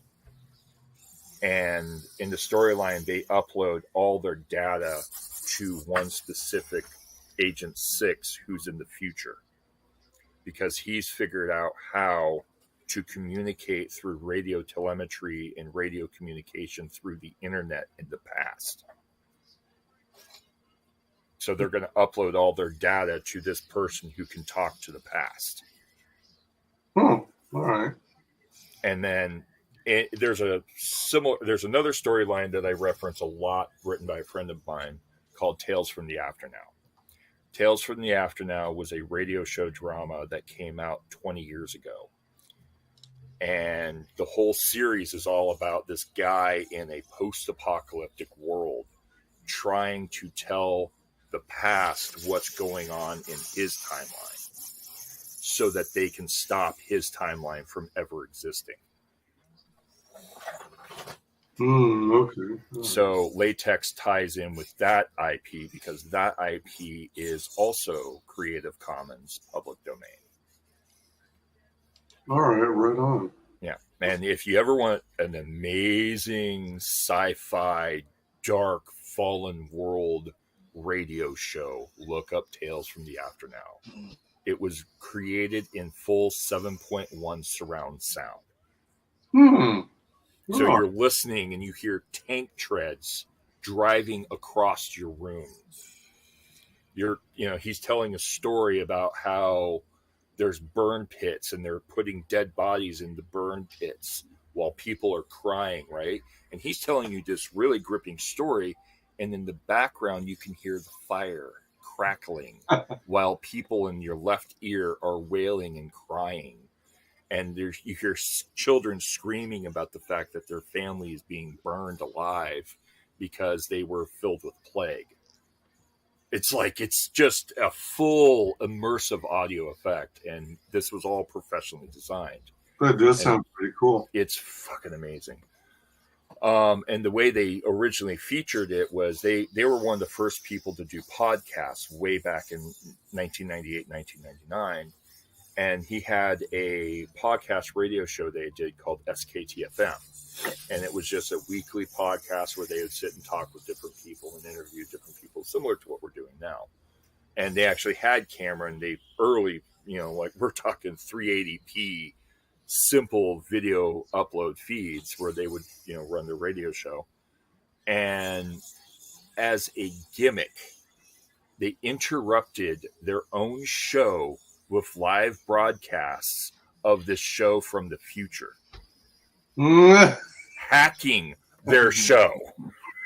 And they did this for 6 weeks, where someone was stream jacking and hacking their radio show. And then after like the 3rd or 4th week, they let the first episode go fully through. And then the second episode, the following week, went fully through. And then after the second episode, they sat back and said, yeah, we figured this is the best way to showcase this new IP. And it's designed that way. Like when you listen to it, it sounds like someone is hacking on a pirate radio broadcast. And you're listening to a pirate radio broadcast interrupting whatever you're watching or whatever you're doing. Yeah, it definitely gives me the vibes of the old radio play War of the Worlds. Yes. And it was totally done that way. And the creator, Sean Kennedy, went from there to create horror novels, and now he's one of the top 3 best cyberpunk writers of the United States. Ah, nice. His cyberpunk is fucking amazing.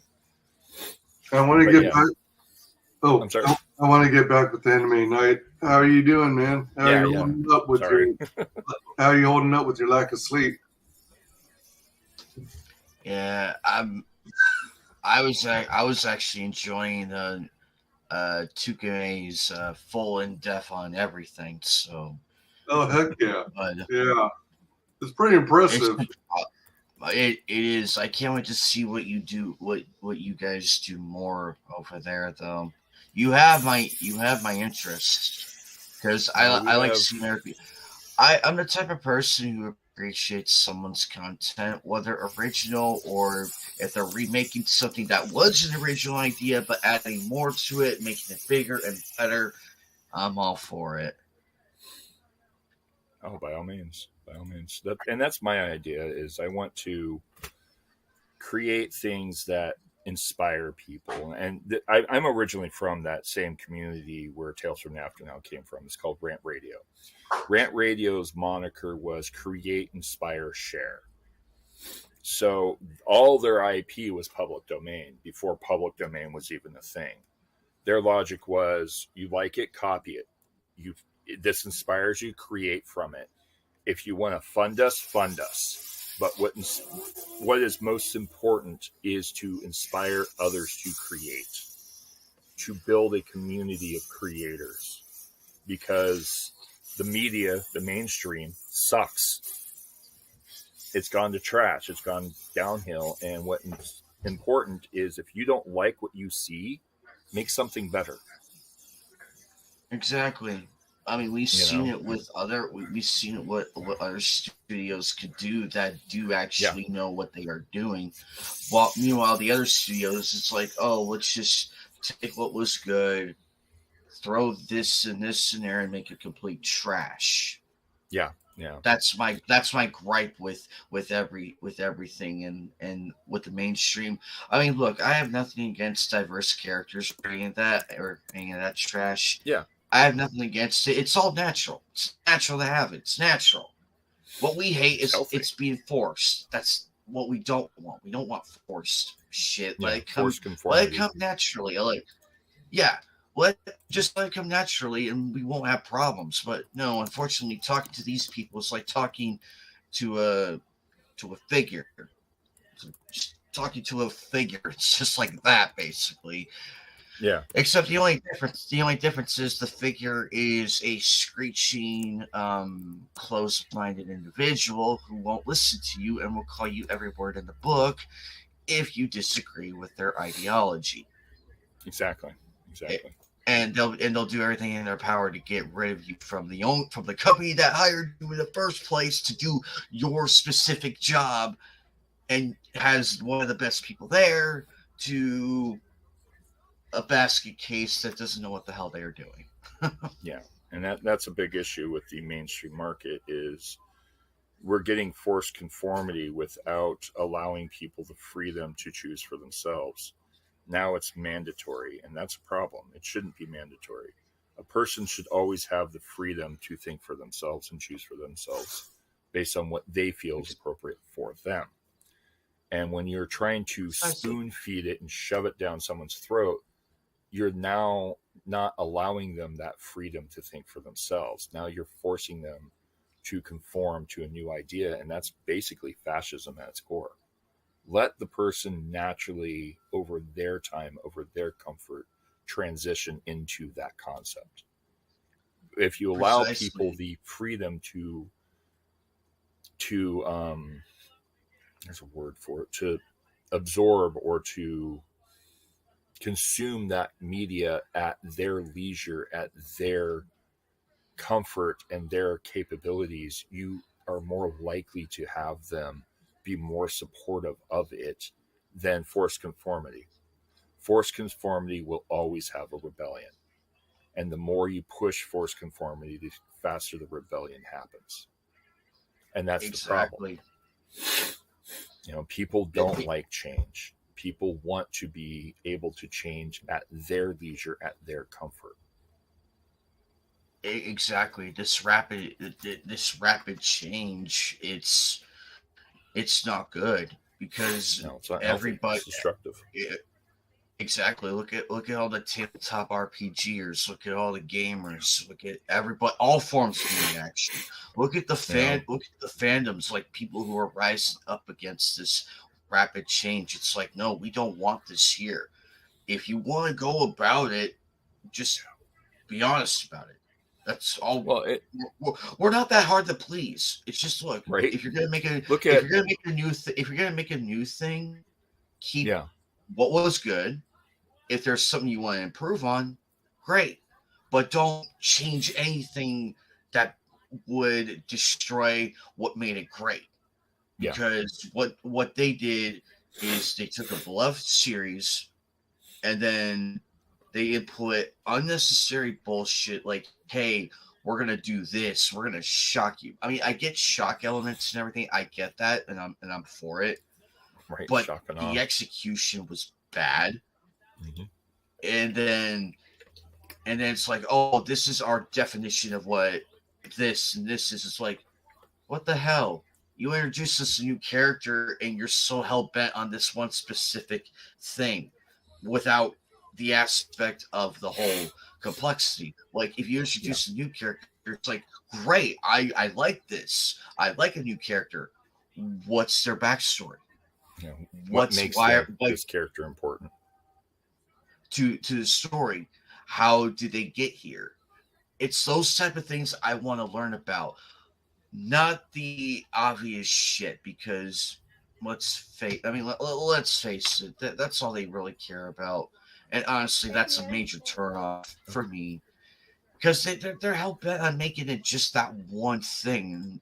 It's like, you people have no oh yeah, and it's like I'm listening. I've got to get a kid food, so I'll be here just off camera for a minute. Okay. So it's really, really sad, honestly, because these people, they aren't storyboard artists or anything. One look at them, just one look, and it's like, yeah, this person doesn't know what they're doing. Because if somebody came to me with a brand new character for an upcoming game, if they came to me about it, it's like, hey, anime night, we have a bunch of character concepts for you. Okay, bring them on over. I will look over them individually, be like, okay, Warhammer McFrost, what does he do? What's his weapon? How did he get that moniker? Is he a part of a royal heritage? I mean, that last name is important. Give meaning to the character. And then you look at this, it's like, okay, so what is Cassidy von Liechtenstein about? And you look down, it just says female, bisexual, and that's it. And it's like, what? That's it? It's one-dimensional writing and brainstorming. That's the purest definition I could think of. It's one-dimensional brainstorming. And unfortunately, that's all it is. That's why I call these people one-dimensional. Meanwhile, you got people like Tokumi and others who are multi-dimensional people who have awesome characters. And I'm intrigued with the story that Tokumi presented to us. That has my attention, like the character, how he's represented, the art, everything. It's like, I want to learn about this guy. I want to learn more about him. And the fact that he's tied to a different thing makes it 10 times more entertaining. It's like, yes, I want to go with that. I will gladly give it my attention. You have the audience's attention. That's how it should be. I don't feel insulted. I'm not reminded of the crap going on in the real world. My brain just comprehends, like, okay, I like this. game companies, tabletop companies, we are not hard to please. Give us good content, stick with the story and lore of that world. Not bring stuff from our world like real life and shove it all in there. Be like, hey, look, let's focus on all this. Oh, we'll do away with that. That's problematic. Problematic, my ass. But it's really sad, honestly. That's the state we are in Mm-hmm. everything. And I mean, there's been some really good miracles here and there. There's always a good movie, show, comic, game, tabletop game. There have been some good ones in that whole bundle of mess. And it's like, why can't we focus on the good? Because unfortunately, the bad outweighs it, which sucks. Because right it now. was. Because people like Tokimi, he would get easily overlooked for another convoluted clown. Because it's like, oh, I'm this, that, and the other, and they play every card in the book, and Tokimi's projects get pushed aside for theirs, which in turn is unfair to Tokimi, who put time, money, effort, has people working with him that are way more qualified to do all this stuff in a group session, not one person. Yeah, so it's a one idea, but a single idea with a group effort could be bigger. And unfortunately, Hollywood and everybody else doesn't seem to get that concept. And that's what they're lacking in these days. A few other movies got it right. They got it right, and that's why they are good. But unfortunately, the other movies kind of crashed and burned because they hired the wrong people at the wrong time. They didn't have our best intentions, because that's another having the audience's best intentions with your product. It's like, hey, we're coming out with a brand new story. It's going to tie into this one. The characters that you love are still going to be there, but they're going to be more in a bit of a background role. They're there, but they're always going to be there. We're not going to change a thing about them. It's just they're going to be in a different place in this new setting. That's completely fine. At least they're there. However, you want to keep the audience's attention to what's going on. It's like, okay, you introduced us to new characters. We don't expect them to live up to the classic OGs or anything. We don't have that expectation. We want to see what they can do. And then they can fall into that discussion at a later time if all goes well. But what have we seen? Nothing. Absolutely nothing. And which is sad. I feel bad for the actual people who do put the time and effort into these things. I feel sad for them that all their work is getting thrown down the toilet because of bad decisions by people above them. And that's sad, honestly. Those are the people I actually feel sorry for. I don't feel sorry for the people who badmouth the fans, call us trash, outdated, move aside, grandpa. It absolutely shocked me when they started putting down the fans. Company execs, in studio execs, were putting down the fans of these products they're trying to make movies out of and expecting us to lap it up as regardless of how good it is. It was absolutely shocking. I would have loved for it to have been good with the right people. If you got rid of the obnoxious people and put people in who do love the story, who understand it, who understand the audience. You have that connection with the audience. If you put the people in, you're fine. You're fine. We'll love it either way because you gain the audience back in that. It's like, okay, I like the new people that just came in. This show might have a chance at being good again with these new people. And everything. But no, these people just want to continue to crap all over us, and it's like, and they wonder why their wallets, why their profits are hurting and everything, but they won't accept that reality because the grand reality of everything is we the fans do buy the merch. We do talk about the lore, the characters, everything. We have these discussions because we love it. We love that story. We love that world. We love the characters. We love that the fact it exists in the fandom and the fans are there. However, when you turn your back on those people who funded, who loved it, gave your product the attention it deserves, no one's going to buy it. And it's going to fade in the memory. And then it's like, what did I do wrong? They don't admit that. They can't, because they know if they admit that the fans were right, it destroys their ego and their bottom line.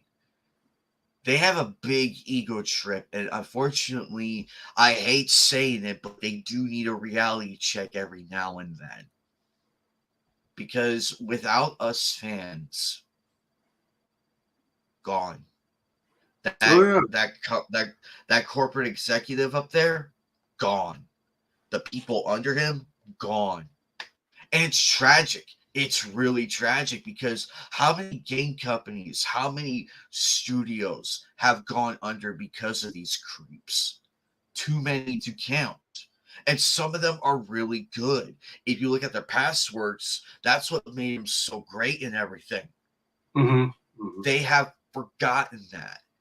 It's the same thing with comics. Same thing. I can argue that you could take that viewpoint and apply it to every other thing, and you come to the same conclusion. They lost their way, and us fans that have been on this earth for 30 to 40 years, give or take, know what the fans want. We understand it because we delve into those.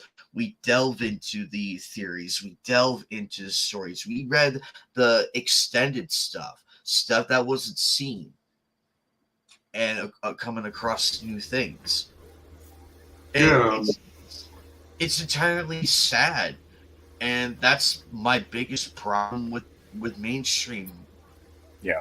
Do I want these companies to succeed? Yes, they can still succeed if they get rid of the obnoxious people and bring back the people who have a core understanding of how it works.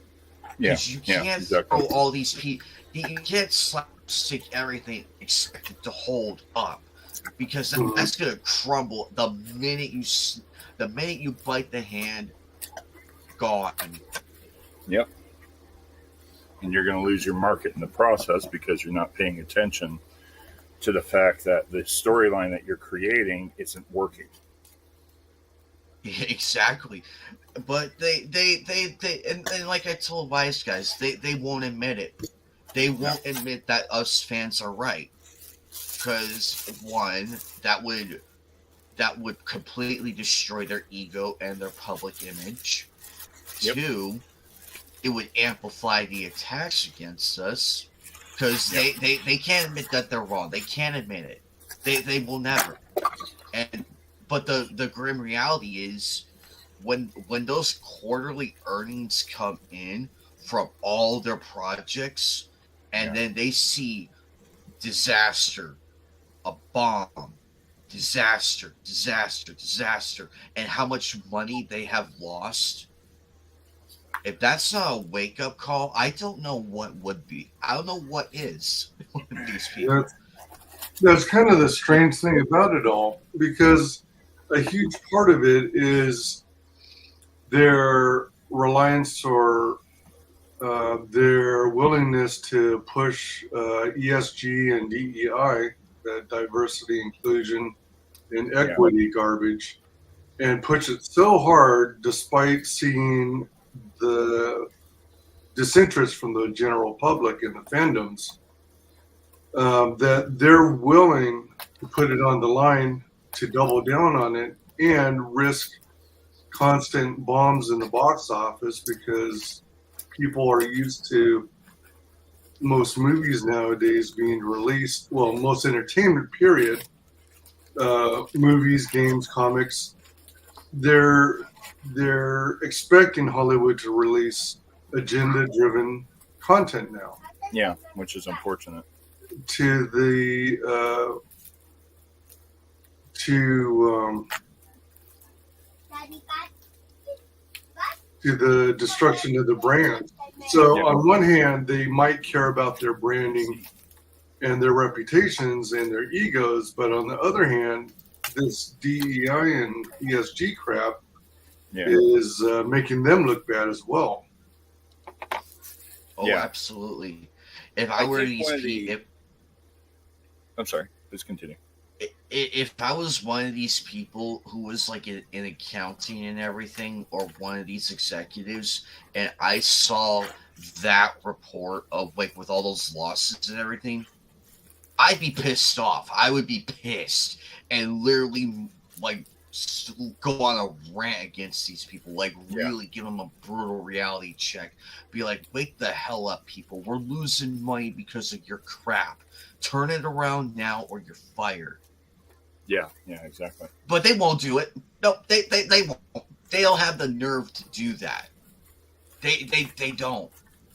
And unfortunately with the DEIs, it's like we're hiring these people based on the color of their skin. That's asinine. Well, it's like I'd rather hire people like Tokumi and WyzGyz. I'd rather hire people like that because they have merit to them and they have experience. That's what we should be looking for with all of this. But no, well, have you heard what happened with Renee Strachowski from Fiendish? So yeah, I heard a bit of it, but I heard a bit of it. So Renee Strachowski from Fiendish, and I hope I'm pronouncing her name right. Renee, or Renee as everyone calls her. Okay. Sorry, not Renee. Irene. God. Yeah, Irene. So anyhow, she's a immigrant from Taiwan. Yeah. Okay. Who went to U.S. Arts Institute, full school, full scholarship, full success with honors, gets picked up by Marvel to work for Marvel in their diversity department, okay, drawing Asian only characters, nothing else, because she's Asian. The fuck? Like, are you kidding me? You hire a top-notch artist to work in your department, but you only allow her to draw Asian characters because she's Asian. She's not allowed to draw any other things, only Asian characters. If that's not the most fucking racist thing I've ever seen, I don't know what is. But that's inclusivity. That's racial profiling. That's being, not misappropriated and blah, blah, blah, all this bullshit, without realizing that you're literally doing the very thing you're fighting against. Mm-hmm. And it's like, why is this a common thing? Because that's their way of handling it. And it's like, that's not the way to handle it. Sorry, but did you just say something about racism? I did, son. Okay. I'm on a live stream. Oh. My oldest. Oh, yeah. Yes. A friend of mine invited me to come onto his stream, so I'm on his stream. They're actually hearing you right now talk. Oh. Okay. she did a stint where they had her on the Gwenpool project too. Yeah. And she wanted to pursue other areas instead of being pigeonholed into this one little area, but they wouldn't let her. They wouldn't give her the freedom to. But exactly, and that's so sad. They overlook all her accomplishments because it's not easy getting high honors. That's not easy. And all of that and everything, that woman is way over. To me, that's an overqualified person in the rightest of directions. Because she has shown that she can do it and has this. I'm pretty sure she was full of brilliant ideas, like brilliant she is ones. Now. They're called fiendish. She's an independent comic creator now, who is running one of the most successful comic book campaigns out there. That's a whole new line for Pathfinder style storytelling. That's a full D&D storyline she created when she was like 14. And this passion project of hers is now one of the most successful independent comics out there. And that's what she pitched to Marvel. And they're just like, oh, we're not interested in that. Do this instead. And lost the capability of cornering a market based around a mainstream mindset. D&D is extremely huge right now. And when she pitched it to them 10, 15, 20 years ago, however long it was, they turned her down. Wow. That's sad. And now she's just gunning these out by herself with her small team. Every 6 months, a new issue comes out, and it's top-selling product. It's one of the top-selling, continuously highly funded, highly valued independent titles out there. And this could have been a Marvel IP had Marvel gotten off their hands and realized, hey, we've got a very talented person pitching a very talented product, pitching ideas to us, and use it. Exactly. And original ideas. One that would bring us money. Like new revenue, new audience. You don't have to create you don't have to create a phantom audience. You don't have to create a phantom audience because they throw that term modern audience, and we all know modern audience is a bunch of bull. It's a bunch of bull. That's it. It's bull because of the modern audience that they are trying to achieve is probably all the posers, all the tourists, everybody hiding in geek clothing. Who quote unquote claim to be geeks, but they're only focused on one thing or another in the wrongest direction. Those are the people that they want, rather than us who want to see the this buyers. continue. the buyers, and plus, buyers, the people with money, and plus the new generation of fans. All my friends who have sons and daughters, that's the new generation we should be protecting and gatekeeping from these creeps, and while still preserving our love for all the stuff that we grew up on, and still keeping that whole thing together without losing that. But unfortunately, these people want us gone. They want me gone. They want Tomoki gone. They want you gone, WyzGyz. They want us gone. So that way they can get their grubby little hands on the future generations. Like, hey, look, kids, here's all this in your face. Oh, don't pay attention to those old guys. Don't pay attention to them. They're not part of our project. They're not the audience that we're catering they're not the to cool now. People. These people, man, I swear. What's funny is as they target the so-called modern audience, like Tagame said, they're the audience that doesn't buy the content. They don't buy the merch. Yeah.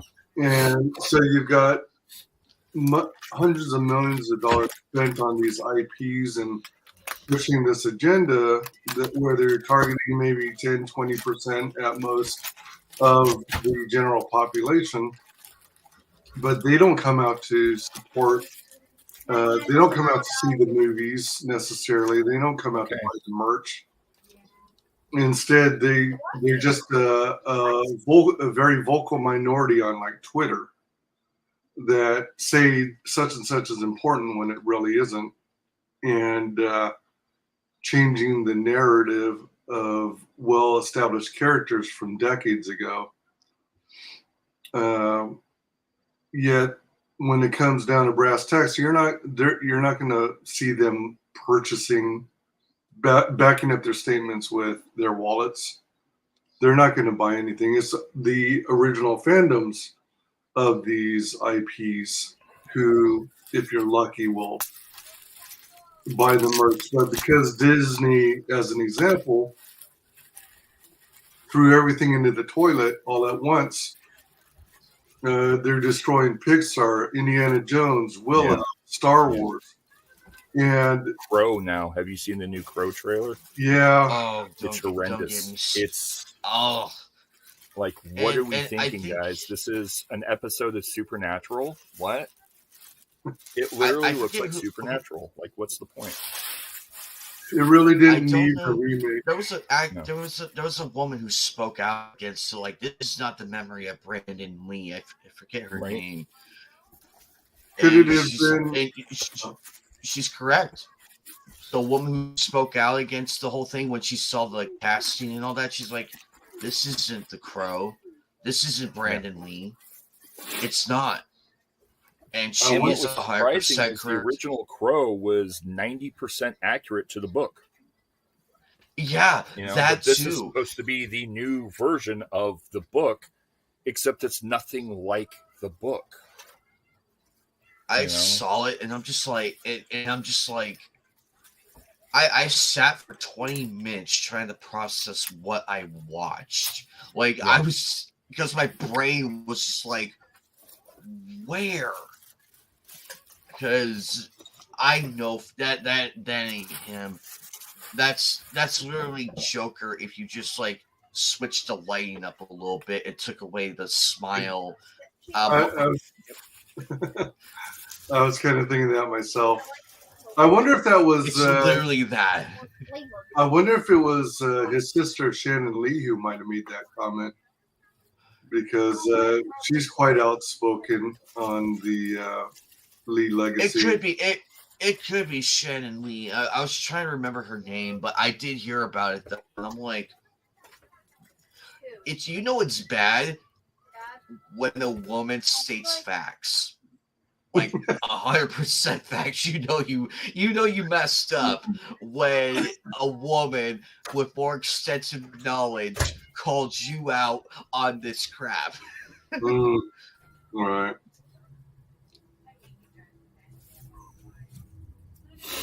Exactly.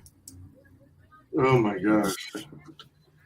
It's clear to me that the agenda here is not based on profit. And honestly, I think, and this is where I'm starting to really see the margin, is a lot of these companies that produce media, that produce films, that produce shows, they're producing content for ad revenue.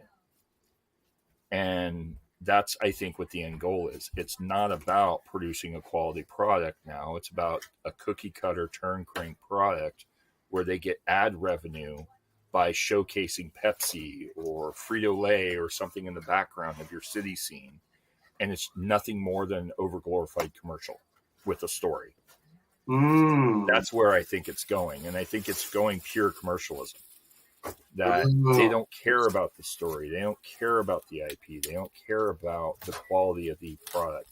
What they care about is selling you visual programming so that when you're watching this movie, all you're seeing is stuff that's paid into that movie to sell you more products, to make you comfortable with the idea that buying... Sorry. I almost dropped something on the floor. That buying Pepsi because you saw Pepsi in the movie, that makes you like the character. You get a drink of Pepsi and you feel special. Because you're being sold into this programming that that's what you should do. That's how you should do it so that you fit in. And it's social conformity through conditional programming. And you're doing this because you're blindly unaware that you're being subliminally subjugated into pushing this narrative subconsciously. And the money they make from the movie, cool. If 1,000 people show up, they get ad revenue. But the mistake everyone makes is how the movie industry works. Yes, they make a percentage of the box office, but they don't care about the box office. They care about the money they make from the ad revenue. They care about the money they make from the film houses. They care about the money they make from the rebroadcasting through Amazon or DVD or whatever. As long as they're making $1, they're making $1. If it's a $30 million film and they reap back within the first year $30 million, it's a success. If they make back in the first 10 years $300 million, it's a real success. They don't care about the quality of what they produce because quality doesn't matter anymore. What matters is how much money they make from it. And that's the downside to it, because someone's always going to watch, that movie on Amazon 6 years from now. And they're getting a percentage of that subscription sale every time someone watches that movie on Amazon. That makes a lot of sense. And that's the reality of what we're facing. We're facing a quantitative margin where what matters to these companies is how much money they make from the ad revenue and how much money they're able to pull from the mainstream by just throwing a garbage product. Someone's going to watch it. Scott Adams, who wrote Dilbert, actually wrote a book, and I think it's one of the most influential books for any aspiring business person, called Scott Adams' Guide to Business. And it is the funniest thing you will ever read that will make you laugh until you start to think about it, and then it'll make you cry because you realize this is the mainstream. The simple two demographics, the most important thing you can ever do for your product is target an audience that will buy any damn thing and target an audience that has no idea what they're buying, which makes up 10% of the sales market. Think about the products that are successful right now. Wow. You look at them and go, why would anyone buy that? But yet there's still people buying it because it's popular. And once you start doing that, it changes the market. You're not worried about your target demographic of little kids, people over the age of 16, whatever. You're throwing a broad net, and as long as the net hits a sale, that's success. Okay. Wow. And that's the problem. People like us, we're concerned about the quality. We want a good product, because a good product is a product you're going to buy for a lifetime, and you're going to be a lifetime buyer. You're going to continuously buy. They don't care if it continuously buys because they're targeting box stores. They're targeting Walmart. Someone's going to buy it. And even if they buy it in the bargain bin for $5, they've already got the sale from Walmart. Walmart bought 1,000 copies at $5 a piece. That's $5,000 in their pocket. Right. And now Walmart's reselling it to you for $20, and then $15, and then $10, and now it's in the clearance section for $6. Walmart still gets that dollar profit. And that's what we're competing against. And that's what we have to remember. We're competing against people that don't care about the product. And the goal is to capture the hearts and minds of your demographic. Target your product to a specific demographic and don't worry about the rest. Because that's what our competition is doing. They're casting a wide net to hit everything equally because someone will like it. And the problem is 90% of the people out there who are buying a product bought it because Joe said it was a good idea. Yeah, word of mouth advertising. Word of mouth advertising. Mhm. I got this. This is so amazing. This is so cool. It's like right now, I just got this in today. This is a Robotech Robotech. style figurine for the Ooh. Robotech board game. Okay. This is Entrati. I forget the name of the machine. It's Yeah. also used in Battletech, right? So, because I bought it now, 5 more people are going to buy it. And if those 5 people see it, at least one of those 5 people will talk about it. That's the sale. No one cares about the quality of this figurine. Now, the figurine's quality is incredible. This is incredible quality piece. But like, compare that versus, this is an injection molded piece. This piece here that I just got in yesterday, and I haven't put it together yet, is from the new Cyberpunk Red tabletop board game. Okay. This is a resin casted figure. So is he missing a head, by the way? Yeah, I haven't put them together. The whole bag is right here. Okay. Oh, wow. I just got them in yesterday. So I guess you can choose what head or what reaction on the face is. Exactly. Okay, all right. You know, it's like this one that I showed earlier, the clown. This is Bozo from the Bozos. Oh. Which is a clown gang in Cyberpunk Red. Oh. That is a highly detailed figurine that's all done in resin cast. UV resin printing. Okay. Versus an injection molded figure. Uh-huh. The injection molded figure is a higher quality figure in the strength of the plastic, but it costs more. This was like $15 for a pack of 5. This comes in a box set of 50, and I was able to get this extra special figure separate for $15. You know, it's all about projection markets. And when you start to realize that, you start to understand what you're dealing with. You're dealing with a market that Cyberpunk Red is a niche market that's using niche production. Robotech is a high market, high volume, high interest market value. They're doing mass production techniques. You know, Robotech right now, the box set board game is like $50-$60 on Amazon, all injection molded, imported from China. Whereas the Cyberpunk Red products are US made, 3D printed.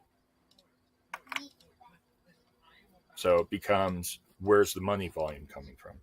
And if you're dealing with a mass market product like the Robotech product, that's being imported in countries where $1 is equal to 100 in their economy. Mm-hmm. And that's what we fail to understand here in the US. $100 million product in the US is billions of dollars in another country.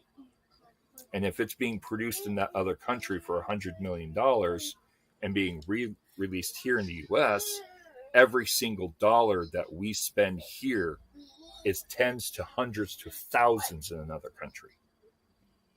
That's true. And that's what we're failing to comprehend. Why? They're not making money. Yeah, they are, because they're not US based. They're coming from another country. This computer chip here, this wafer battery holder, okay? I got a pack of 10 of these for like $12 on Amazon. Mm-hmm. Amazon got these for probably $4. The manufacturer that made these, it probably cost them 10 cents to make in US market economy. In their economy, it was $20. But if they sold it to Amazon for $4 for 10, okay, now they're making $4,000 in their economy. And Amazon gets $6 profit off of that. And that's the mainstream for the movie industry. And that's what we have to remember. We're not dealing with localized economies. We're dealing with globalized economies where these films are being made in Singapore or Dubai or some backwoods African country where $1,000 of profit production, yeah, it's $1,000. Wow, that's a lot. But in that country, that's $100,000. And they can make these films however the hell they damn well please, and they can base their operations out of South Africa and sell it to a chapter house here in the US that redistributes the product. And they're still making money. So that's what you have to pay attention to. We're dealing with a whole different ballgame here. They don't care about the US fan base so long as they make a sale. If they make a sale, that's a win. Yikes. Yeah. Welcome to the new economy. Yeah, the new economy indeed. But anyway, guys, I'm going to get out of here. But Tokimi, that was a real in-depth discussion on the new economy. So I have a bit of a better idea now what we're up against. So it's not just here, but it's everywhere. You have to remember that. So when we create products as independent creators, we need to think on a global level. How can we get that product into the hands of an international market? You need to think about legacy product building, not quick sale product building. Can you make this product and can you reproduce it to sell in other countries? That's how you overcome the mainstream. That's how you become the next Crow or the next Sin City. Can you get your product into the hands of a market in a different country? Exactly. Do you think it makes sense to take your IP and make use of international facilities for manufacture? Yeah. Like right now, there are creators in our community that are now starting to work in the UK in tandem with China, in tandem with Australia, in tandem with the US, so that they can redistribute their products in those locations. Hockey down in Australia, which a lot of people have seen hockey ad hoc art, is actually trying to coordinate a reproduction facility down in Australia for the purpose of redistributing US and UK based IPs down there for that purpose, because Australia's trade cost, like a single comic book will cost you $30 to ship to Australia. Yeah. So his goal is, I'm well aware of that. Reprint in Australia. You send him the PDF, he reprints it and then redistributes it for you for the Australian market. And that's how we need to work together. We need to cross collaborate. We need to, I have a family member in Dubai or Russia who can set up a redistribution center. Do it. Get someone there, because if you have a PDF, that's your raw, that's your base file. Send that to that person, they can redistribute. That gets you redistribution sales. And if you build a network of that, then we counter the mainstream. Then we become the mainstream. Yeah, that seemed like it would be the ultimate solution to combat the rising prices of shipping. Correct. And that many people have been working on trying to make that a reality.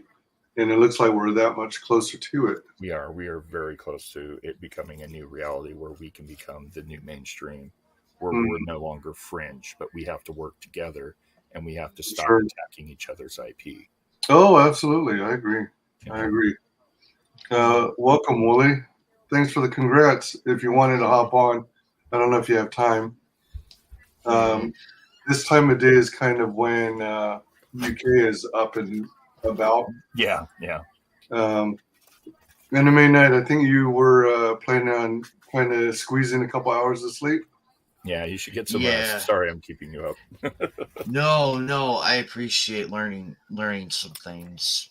I appreciate, because it's not every day you learn something new. So yeah. And plus a broader perspective of things. So I will keep that in mind. We have to change the way we see things and pay attention to the fact that we're competing on a global market. And while we think, oh, we're only selling to Bob down the street, our competitor isn't. They're probably at the Empire State Building and at Tokyo Towers right now. And that's what you're a drop in the hat. They don't care.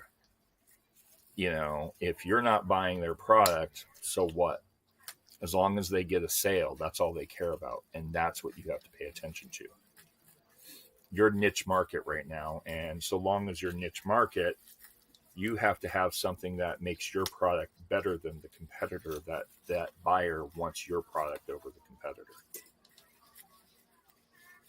What about your product makes your product better that the competitor is not going to do? Because that's going to make you a better product. That's going to get the sale. And enough people do that, you control the market. Mm-hmm. Bingo. It's a fact. Anyway, guys, I'll catch you all later. Thanks for hanging. Again, congrats. I didn't realize you got WyzGyz. 500. Congratulations. Thanks really so much. Appreciate it. Thanks for coming on. And you get some rest and have a good show. Are you going to live stream from it? No, what I'm gonna do is I'm gonna take some photos and probably some video of like the different areas I'm probably gonna be at. I won't film the autograph booths or anything. I'm gonna keep that away from them. I could talk about who I met and everything, but I'm gonna keep it at that level because I don't want to make anybody uncomfortable or be oh, why did he film that?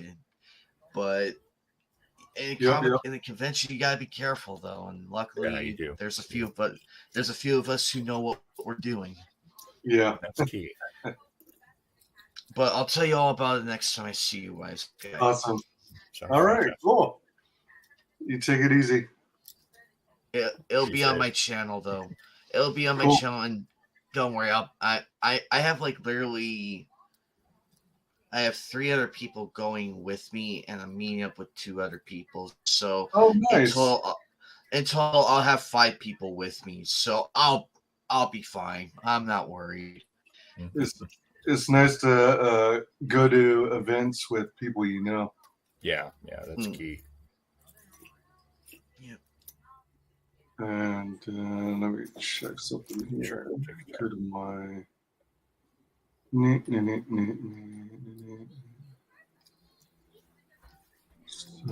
and then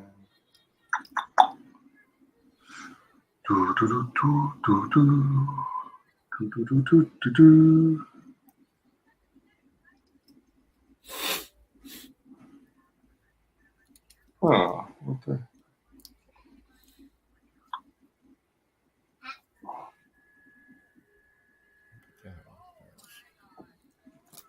Towards my channel. Okay, so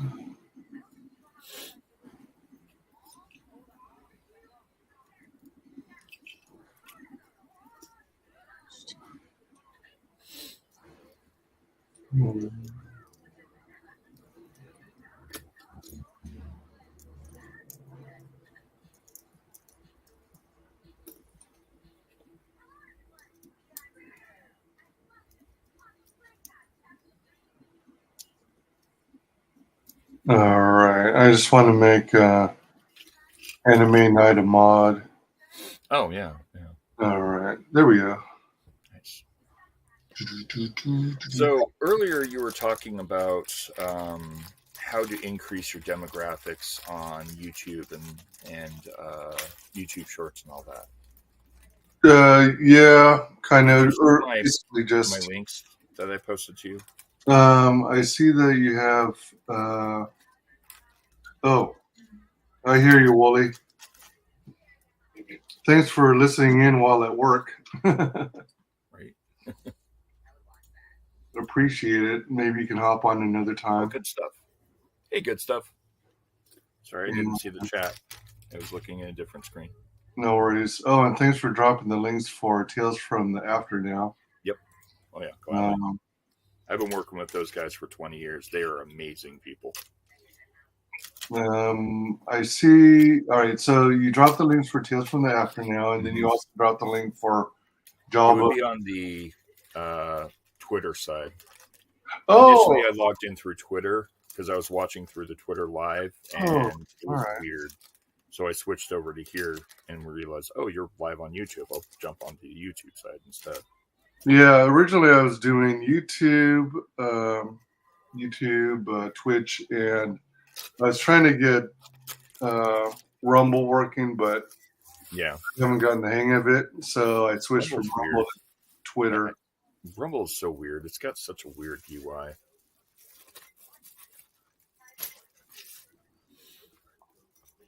I should probably turn on the comments so I can actually see the comments. There we go. Okay, so are you saying that you DM'd me or you No. On the Twitch side, I had made 2 posts or a couple posts for a guy I follow who talks about the actual analytics of how Twitch and YouTube works. And this guy has like millions of followers. Oh wow! And he went from 0 to millions in less than 6 months, and he explains how he did it. Whoa! Yeah. The guy's name is Thor, and he's co-owner of a company called Pirate Software. And what Thor is he was the lead red team analyst for Blizzard Entertainment. Oh, really? And to understand, in the cybersecurity community, we have what's called red team versus blue team. Red team's entire operations is to attack an IP or to attack a company to test the intrusion methodology for the system, so that when you're constantly attacking that system, you test the system's ability to defend and attack. Blue team's operations is to detect and stop red team. Oh, He was head of Blizzard's red team for the last 20 years. All right. Okay. This guy knows his shit. So red team is like offensive attacking, And blue team is defensive. And what he worked there for a long ass time. He finally resigned about, I want to say 5-6 years ago, and created Pirate Software, which Pirate Software is a game development company that develops video games and inspires other people to create video games.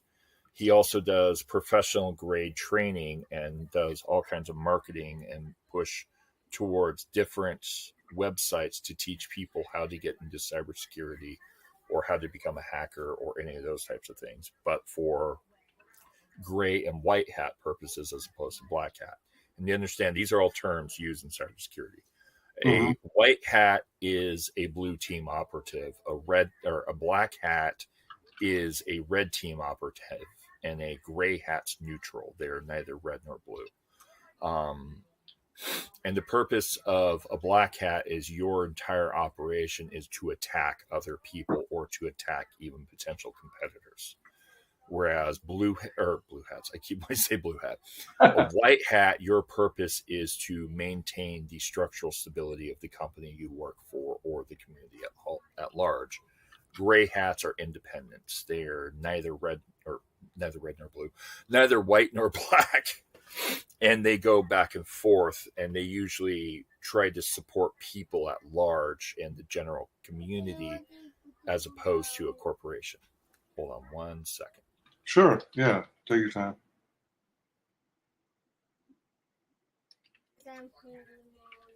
Okay. Give me 1 moment. I have to get.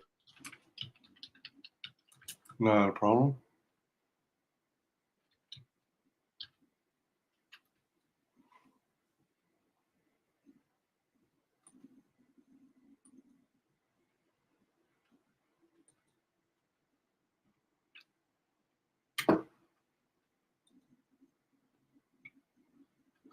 Okay, so let me see if I can find this Thor.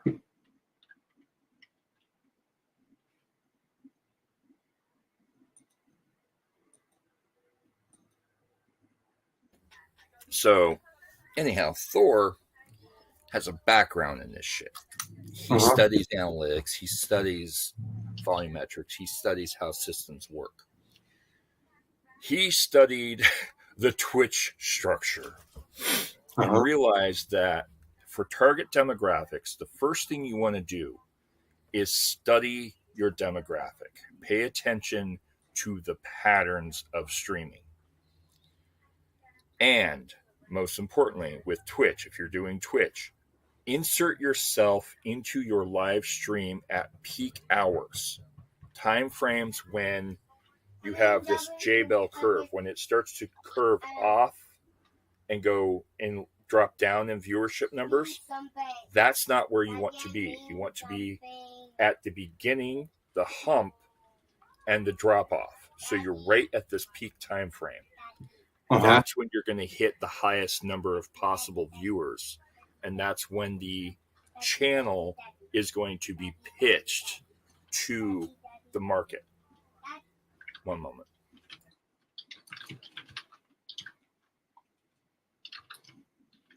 One moment, I'll be right back. Yeah, take your time.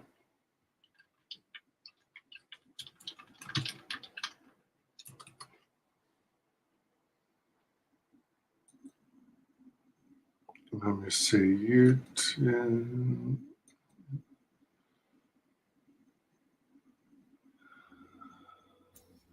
So the way to be successful in Twitch is you have to look at the viewership demographic and when your viewership for your target channel purpose, your gaming channel, okay, gaming channel, when are gamers going to be actively using Twitch? That's the time frame you do your live show. And you do your live show from the beginning point to the end point of that live stream of the peak hours. And you maintain that every day consecutively. When you're doing that in those time frames, that's when you're going to get the highest ratio of viewerships.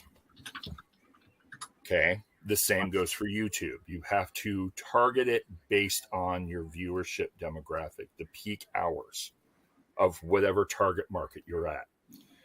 That's how you get the higher numbers in viewers. Now, the difference for this is the shorts. Shorts have a whole different analytics and volumetrics. Shorts are completely different. The engine for shorts is AI driven. And when you upload a short, you get the choice of send information or send notification to my fan base or don't. Logically, you go, well, I have a fan base. I have people that are subscribed. I want them to know about that. Well, the moment you click on that and it uploads, your fan base is now being tracked to see how long it takes them to respond. If they respond immediately, then your short gets added based on how many responses and how many people watch, how quickly they watch. If a bunch of people suddenly flood your stream and you have 100 watches in an hour, you're put into the live stream circuit. The doom scrolling. I watched, scroll down, I scroll, that whole demographic. You're immediately put into there because you've had 100 views in an hour. You're popular. If you don't click that button, it goes, I'll just throw your video into the random pool of doom scrolls, which gets you more viewing faster. Because you're not targeting only your audience. Correct. And that's the mistake we're all making. We're just uploading. Tell my fans. Well, my fans are already going to be notified of any other notification, and my fan is going to go, I wonder what they've been doing recently. They're naturally going to look. But people that don't know about you won't look. But people that don't know about you will naturally scroll through random lives and random things, and they'll just scroll around and they'll stumble across you and go, hey, this is cool. Who is this? And follow or click like. So the AI tracks based on interaction. And that's the key to getting thousands of views, because it's not about how many videos you upload. It's about the quality of the video and interaction. The more interactions one video gets, the more fan base you get, the more likes you get, the more informatics you get, the more desire people have for your video. You could have 1,000 videos, but if 1,000 videos doesn't each have 1 hour, you need 1,000 hours or 100 hours. Mm-hmm. See the problem? Yeah. So the trick is pay attention to the analytics. Analytics is key. That's why it's there. Upload your video, target your video, yes, but don't tell your fan base about it. Just let it get thrown into the watch cycle, because there's 6 million people at any given time actively using YouTube, most of them using the shorts.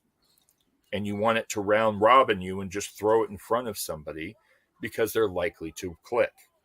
Mm-hmm. 1 in every 100 people will click a video just to see what it is. Right. Whereas 1 in every 100 fans might if they have time. So that's the trick there. And pay attention to Pirate Software and Thor. The guy he knows his shit. Speaking to give of, you an idea, he has broken the machine for Twitch 3 times now in the last 6 months. how do you mean broken the machine? So the Twitter's Twitch system has a certain number of viewership and how many people it can actively allow for a live stream to be watched. Twitch or Twitter? Twitch. All right. He has caused the Twitch server to crash just on one of his live streams. 3 times now. Oh, wow. Yeah. Like, fucking hell.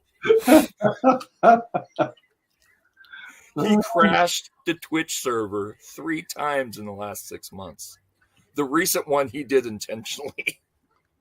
He and another major Twitch streamer got together because the other Twitch streamer had crashed the server too. So they were like, let's crash the server. Oh, what a trip. Yeah. The guy knows his shit. Follow him. He's really good for advice. He doesn't give a shit about the industry. He doesn't care about the bullshit. He doesn't care about the games. What he cares about is inspiring people to do better, inspiring people to create, inspiring people to become creators. His whole tagline is make games.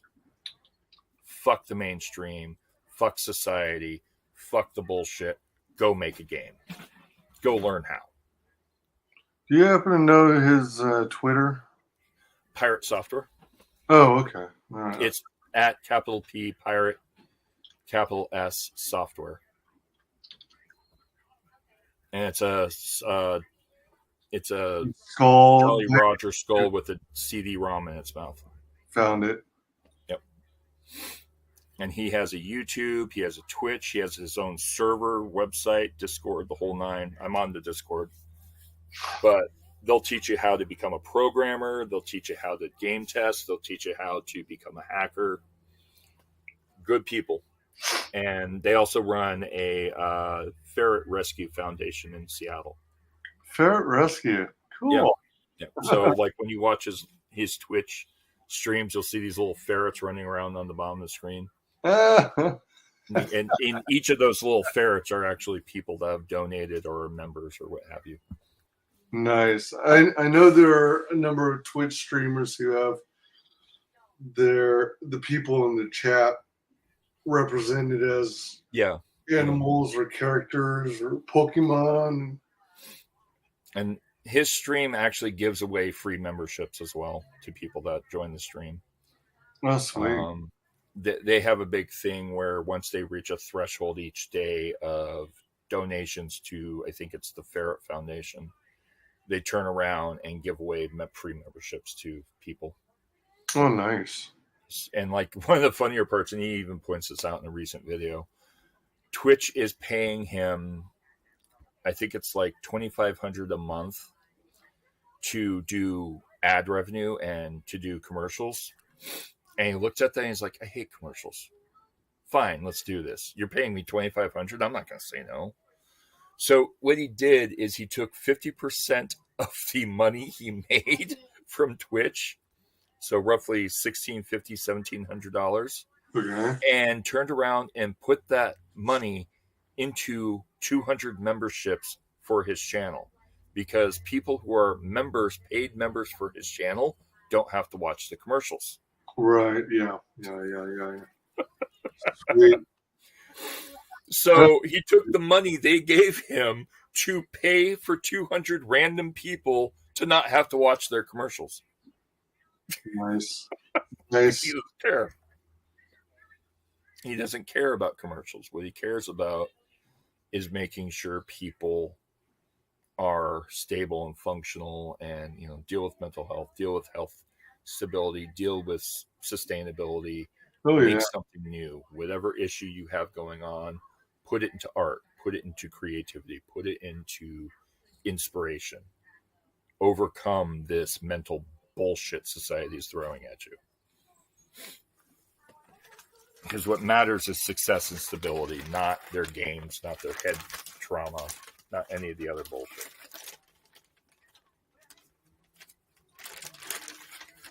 Now I'm curious what this package is while we talk. Box opening. Yeah. I am so behind on my live stream box openings. I've got like thousands, or not thousands, I should say thousands. I've got about like 20 packages that I haven't opened yet to do product reveals. I got one from Mickey earlier today. Okay, Critical Blast. What did you send me? The exterior of the package will have like a stamp or something at the bottom of the address label that tells you what Gemini mailer with nothing labeled on who it came from. Oh, really? From Critical Blast. Yeah, I think usually on the Critical Blast shipping label. Usually it does, yeah. But he started.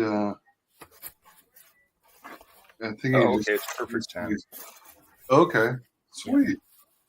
Is that book 2 or book 3? I don't know. I'd have to look. And so I did a large purchase order on this because I do purchase orders for some of the local comic shops. Ooh. So I'll pick up independent books and then I will put it in front of them. And if they like it, then they'll go out and buy from the comic creator. Nice. So this one, I was going to do a product reveal, but this looks like 10 books from Perfect 10. Nice. So do you like do you actually sell a copy of one of each title to the local comic shop, and then No, I actually buy it out of pocket for myself so that the person gets the sale, right? And then I will take it and give it to the comic store or other potential people that are interested. Like you gift it to them, or Yep. Okay, all right. And then if they like it, they're not losing any revenue. If they don't like it, they're not losing any revenue. That's a good way to do it. Yep. And the sale still happens and the product still gets out there and it gets into the hands of a potential buyer. Yeah. That is a good way it's to something do it. I can do back. I can give back to the community in some way. And I don't say publicly who I bought or when I bought, because I'm not here to look at me, look how cool I am. I don't care. I want to make sure these creators are getting a fan base. I want to make sure these creators are successful, because if they're successful, then there's a chance I'll be successful when I release my book. What True. matters to me is supporting the creativity of the community and ensuring the community has marketable stability. I want to make sure that these books get out there. I want to make sure that these people are supported and that their independent creations become something new for the industry. You know? Nice. And the only way to do that is to put money towards that book, to put money towards that campaign. Yeah. Because if that campaign is successful, then there's a chance that there will be more campaigns in the future. Yeah, that's why whenever I can, I like to take advantage of the retailer perk tier. Yeah, that's what I do. I really push retailer perks as much as I can to everyone out there, because if I can buy 10 copies of your book on a retail level and I'm not paying $50 a book, preferably, then I can put those into new potential buyers. Yep. And you're still getting the sale, and now that potential buyer has a book in their hand, which means they're going to come back to you wanting more. Mm-hmm. You know, it's the old drug addiction joke. The first one is free. I'm going to get you addicted to this book. You know, because I'd rather you spend money on a comic book than meth. Sure. I'd rather you spend money on a new aspiring artist than, you know, waste your money at the bar. That book's going to be with you for a lifetime. And while the bar is nice, I mean, I'm a huge drinker. Suntory whiskey. You haven't had this? No, I haven't. Japanese. Oh my God. You need this. You need this on so many levels. I've gotten Luke hooked on this. Death Metal Hero. Suntory is fucking amazing whiskey. Japanese imported whiskey. And now I just recently found out they also make vodka, gin, and tequila as well. Oh, wow. Yeah. I haven't had the gin, vodka, or tequila. I'm waiting to find out what that tastes like. But yeah, like Suntory whiskey is a phenomenal whiskey. But anyhow, like I'll buy a bottle of whiskey to sit in my office or to sip and drink with my colleagues and friends. But I won't go to a bar. Bars they're nice, but they're a waste of money. Sure. You know, I'd rather you go take that $50 you just spent at the bar and buy a comic book, because that's someone's livelihood. Yep. You know, bars are going to make money hand over fist from every college student out there that's wanting to blow off steam. But a comic creator, you just spent $50 on that comic creator, and now that creator has $50 towards their next campaign. And they can now make a livelihood making and creating books that people want. You know, and they can work towards creating content and products people want. And that's more important to me than any bottle of alcohol or a shot of whiskey at a bar. Yeah, that's the way to go. So, and that's my logic. I mean, maybe I'm crazy, maybe I'm wrong, but hey, at least it's getting sales. Yeah, I think it helps. It's definitely a good approach for sure. I once advertised. I like your idea better than mine.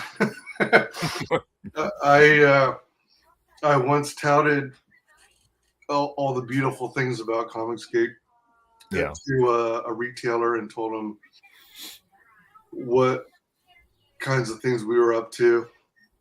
And one day I even brought in my entire CG collection. Oh, wow. Which was like 3 bins of books and some stickers, posters, prints, patches.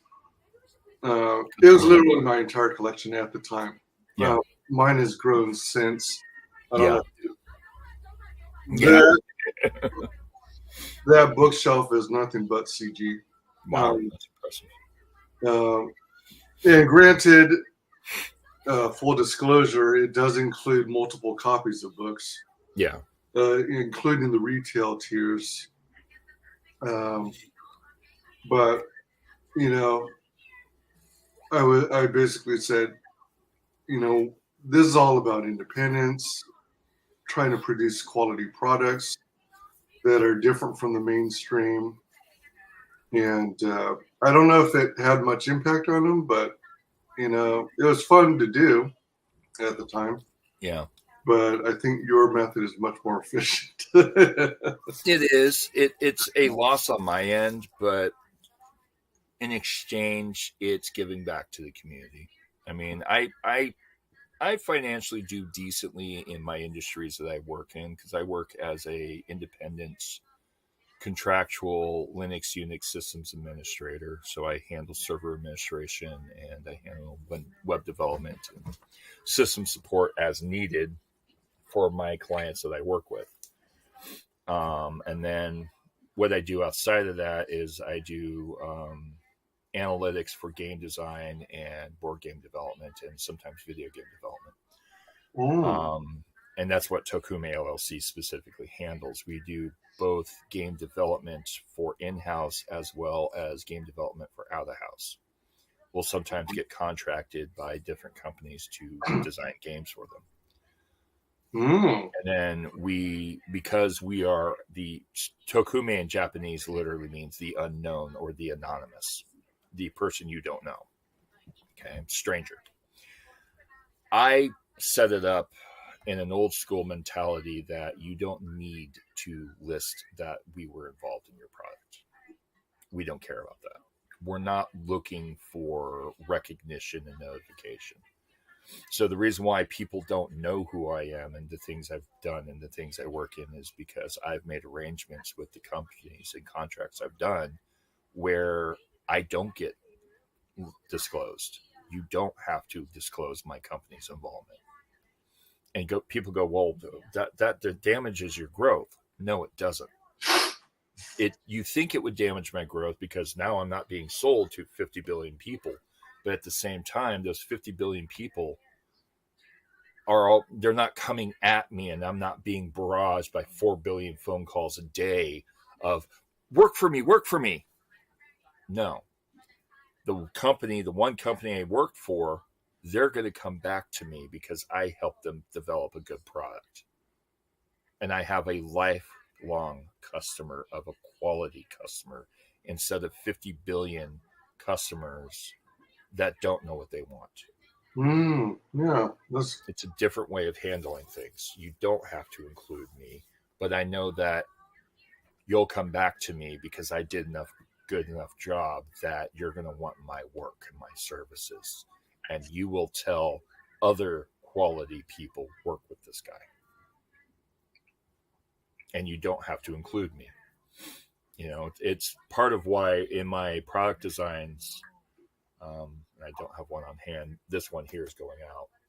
Actually, not on camera, but this is one of my more recent drawings that's being sent out to somebody specific. And I'm not going to show who it is because it's for their eyes only. If they decide to make it public, they decide to make it public. If they decide to keep it private, it stays private and only they see it. And that's how I operate. Well, there you go.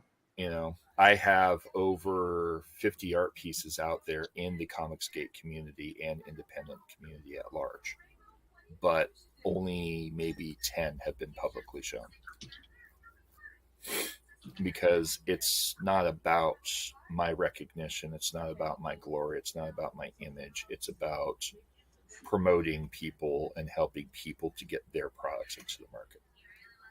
Yeah. I'm a ghost, and I like being a ghost. I like not being known. I like not being seen. I want people to succeed. I want the community to succeed. I want the community to grow. Yeah. So in turn, my art will even have on it, my signature is on my art, but you'll never see my signature. So it's on there, but you won't see it. Yep, it's hidden. Let me see if I can unearth one of my pieces for my own comic. This is one of the upcoming ones that's not public yet. Welcome, Brandon Looney Tunes Fan 2000. I've subscribed to you. Thank you so much. Oh, man, I love Looney Tunes. Those are classics. I miss those. Like- I don't like the way they're going with the new ones. They're getting really weird. So I've heard. It's strange. Yeah. Looney Tunes were the bomb back in the day. Yeah, they were. Nowadays, Hollywood's fifis would get hurt, and they're saying, "Oh no, our kids are going to want to recreate what Wile E. Coyote did, build a rocket, purchase a rocket off of the internet." So this is a product test design for the main villain of my upcoming book run. Oh, all right, It does have my signature in the corner there, all right, but that's just a reference point for the image. right. I was trying to get an idea of how I wanted to do that for any of the upcoming products where my signature is shown. Okay. Whereas this one, my signature is hidden. Oh, all right. And that's the actual main heroine for that book. However, the model I hired for this book is no longer working with the company and resigned from modeling. So these prints will probably get released to Hello. Oh, whoa. hello. Audio came in loud. Holy moly. Hello there. This is my first time being here. Oh, pleasure to have you. And there is a blue Student See Audience button. If I hit it, this will be reaching over to my channel. Yes. Yeah. Yeah, you can share this live feed to your own stream. Oh, yeah, that's true. Yeah. I haven't used it before, but I've seen it available when I was on other people's channels. I'll check it out sometime. Favorite Looney Tunes character? I want to say Bugs. I mean, that's an easy question. I mean, that's an easy answer, but I do like Bugs because, you know, he always ends up on top. Mine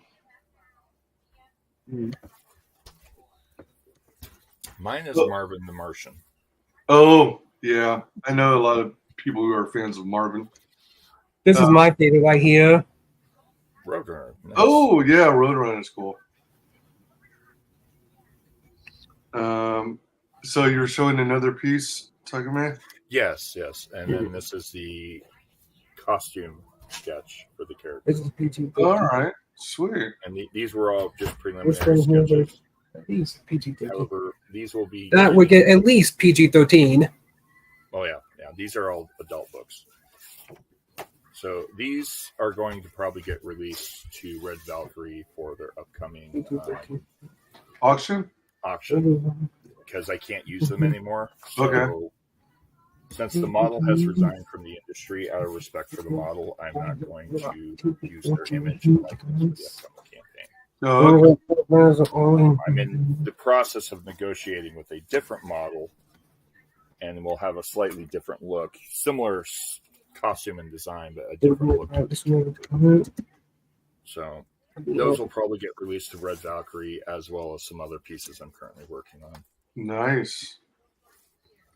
Welcome, Mad Chad Sports Tavern. Branded Looney. I go on his panel all the time. Nice. That's fantastic to hear.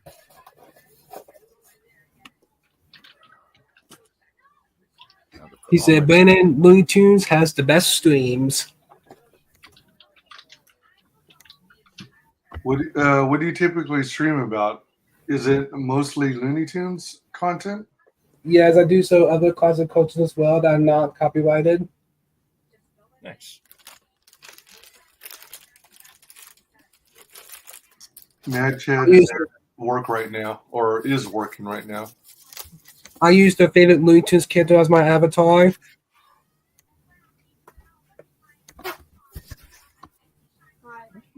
Yeah.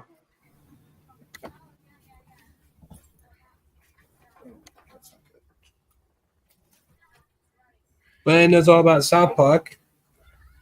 What if you gave me the moderator wrench so I can put my channel in the public chat? Yeah, I could probably do that.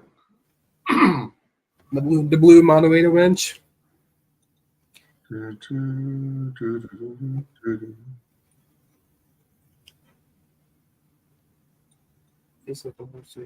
Oh no no no no no no no no no no no no no. Big say so. Oh dear. Didn't mean to do that. His profile has Homer Simpson.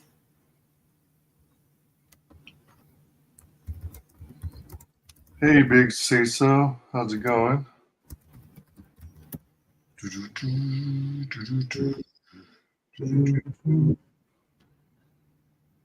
I go on Matches channel all the time. Cool. Hail pork chop audits. What is that? What is that icon in the top corner? I was on Matches channel and I started a big fight with the username Roll with the Punches. Roll with the punches?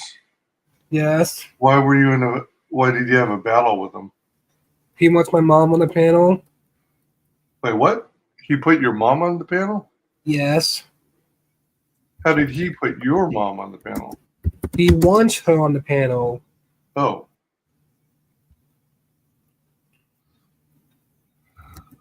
What is that icon?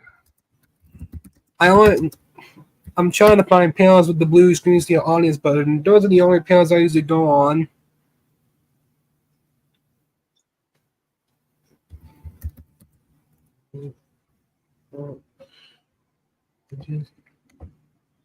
Pork chop audits. When do you want to come to my channel for a stream? That's for pork chops. Okay, what is that icon in the top corner? And how did I reopen closed?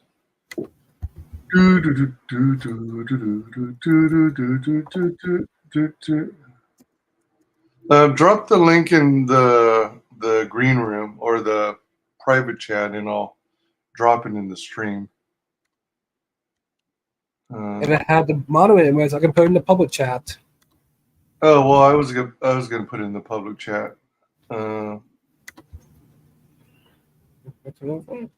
Usually I'm pretty liberal with the wrenches, but I'm trying to slow down because I already have so many. Oh, I understand that one. Actually, I think I'll open this on your stream. I was planning on doing a an unboxing of this, but I feel like this is probably better for your live stream. Oh, okay, right on. Since you are a supporter of Queen Nikki as well, I got her monthly membership package. Oh, nice. So is that for being a sub to her channel? Yeah, to her Patreon. Oh, wow. And I also buy buttons and buy a lot of her content. I've been buying stuff from Queen Nikki for about a year now. What does she offer in her monthly? I'll show it to you. All right. So, on occasion, you'll get buttons. Oh, okay. My sub count is 2708. And then she has these custom buttons that she makes and designs herself. And each Iceman's my best customer. Wow, that's a lot of buttons. Yeah, these ones I purchased. Okay, all right. And then she also, if you're in her top tier Patreon, will release to you her modeling photos all as right. collectible cards, and then she'll sign them. Oh, wow. Yeah. So this signed with like a red marker or something? They're signed with a red marker, and then she sometimes will scent or kiss them. Well, Iceman's my best customer, by the way. Nice.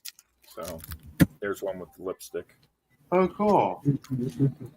And these ones I can show on your channel. There's another one that's a swimsuit one that I can't show because for obvious reasons. Matt T510, who said the F-bomb on my channel twice. So I collect these because they're nice. She also did one over the Christmas break. Going on brand new panels. Yeah, I'm probably trying to go on some brand new panels. I've been wanting to open.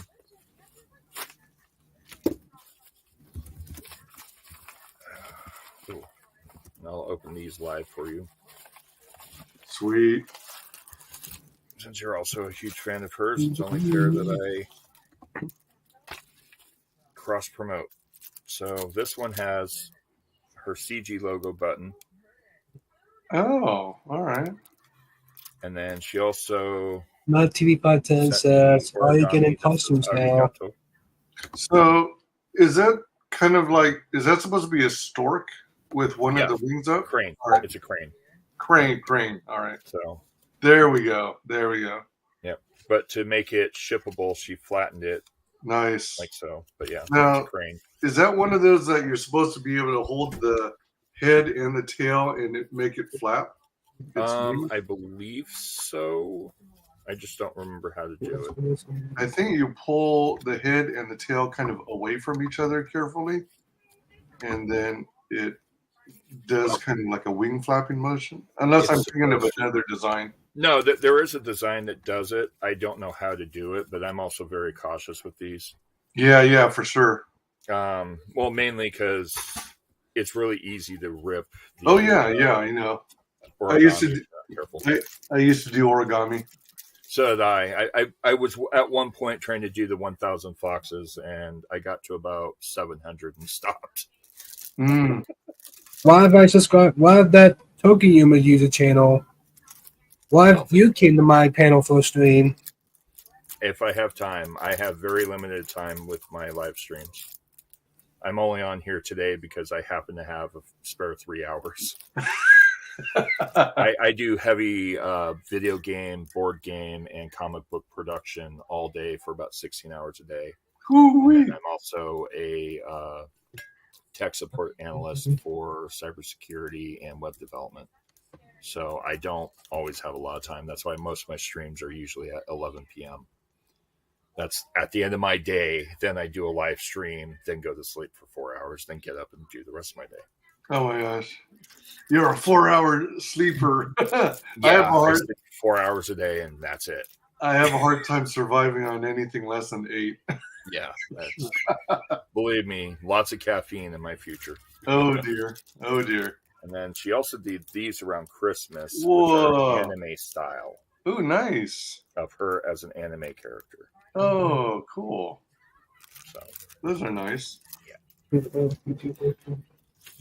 Queen Mickey is a very impressive creator in the community. And a lot of people go like, well, what do you do? And she's like, she creates. And she, if I remember correctly, she's actually the owner of a comic book store in Burbank. Oh, is that right? Yeah. But she doesn't promote that because even though she's an owner of a store and she's a supporter and a promoter, she doesn't want to tailor the image and making people think that her whole existence is to promote these creators so that she can make money. Right. That's giving the wrong impression. Right. She wants people to back these. I go on Match's channel all the time. And this is a signed postcard from the band Alice. Oh. If you haven't checked out Alice is a really good band. What genre of music? They are a combination of gothic rock and EBM. Okay. They're based out of Los Angeles. The spelling of their name is AL1CE. Oh. I figure out where to put all these other buttons.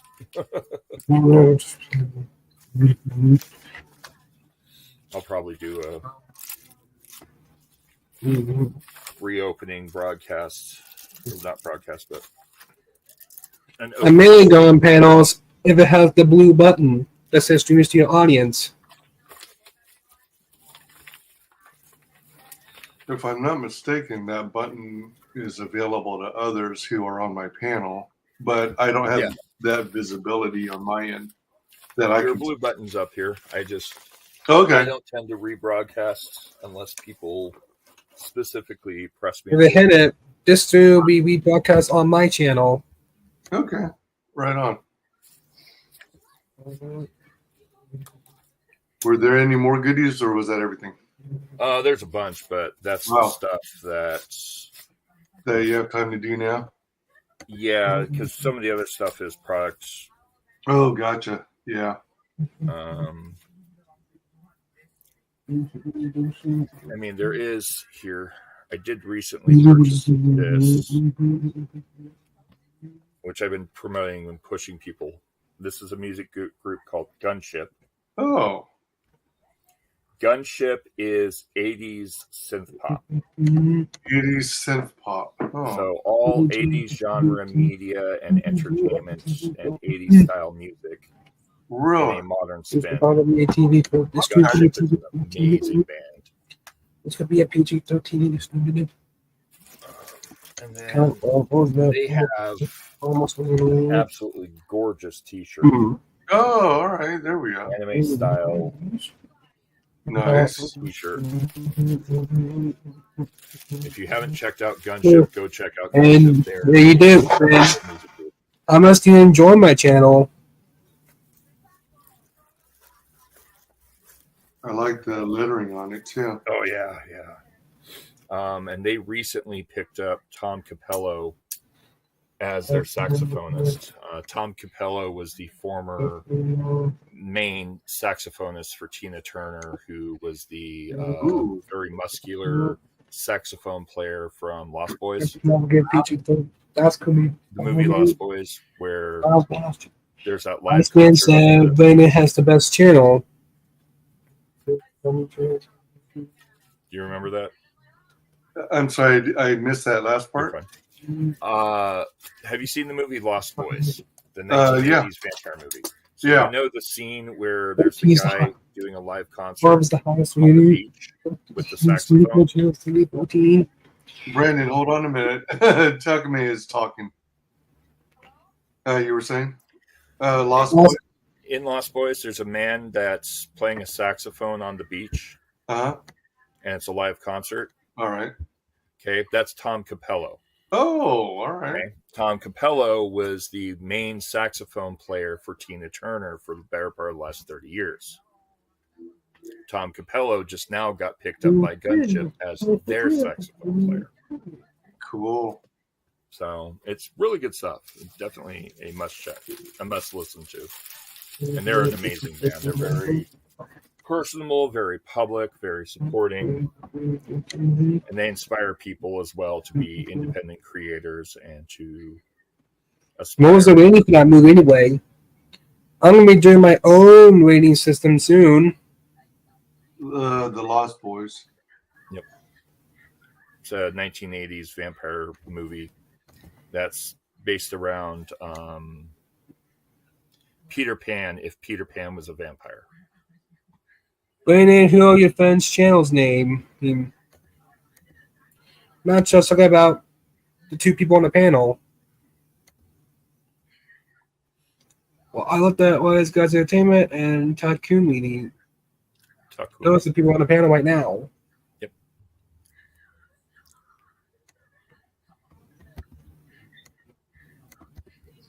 I'll be going on for maybe another 13 minutes. Yeah, you're just shy of your 4-hour mark. Yeah, I've got work coming up. Yeah, I feel you there. I want to. Yeah, anyone who's interested, feel free to subscribe. Any subs are appreciated. Yeah, I was trying to get the whole Rumble thing working, but because I'm having trouble getting the stream key and stuff to work. When I did a stream with Society X and his friends, I got 30 more subs. I got 30 more subscribers in only 20 minutes. Fantastic. Nice. That's great to hear. If brand new users came to my channel, I can get a lot more subs. Okay. Well, there you go. I'll definitely look into that once I'm done with And I have five brand new users on my panel. Cause me to get the more new users on my panel, the more subs I get. Yeah, so I end up reverting when I can't get Rebel working. I switch back to Twitter. If I'm running out of space on StreamYard, then I move to Restream. If the line turns yellow. The line. I won't. Yeah, so I'm always wanting to stick with YouTube and Twitch. And I seem to be getting viewership from Twitter, but I rarely do. I have Twitter. I rarely do Twitter.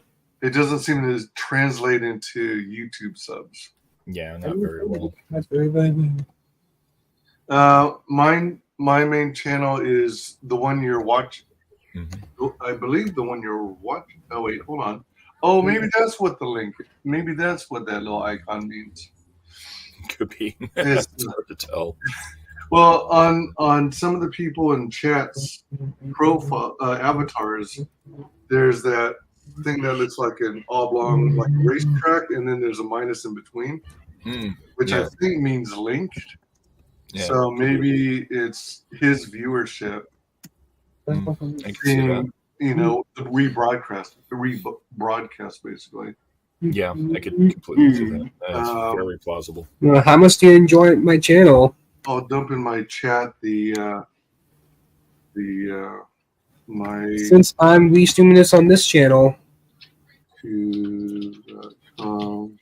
See.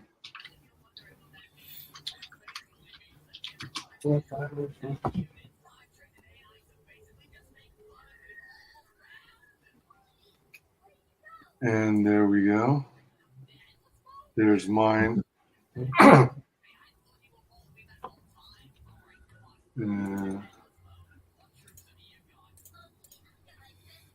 Yeah, I can bring up mine. Where's my channel?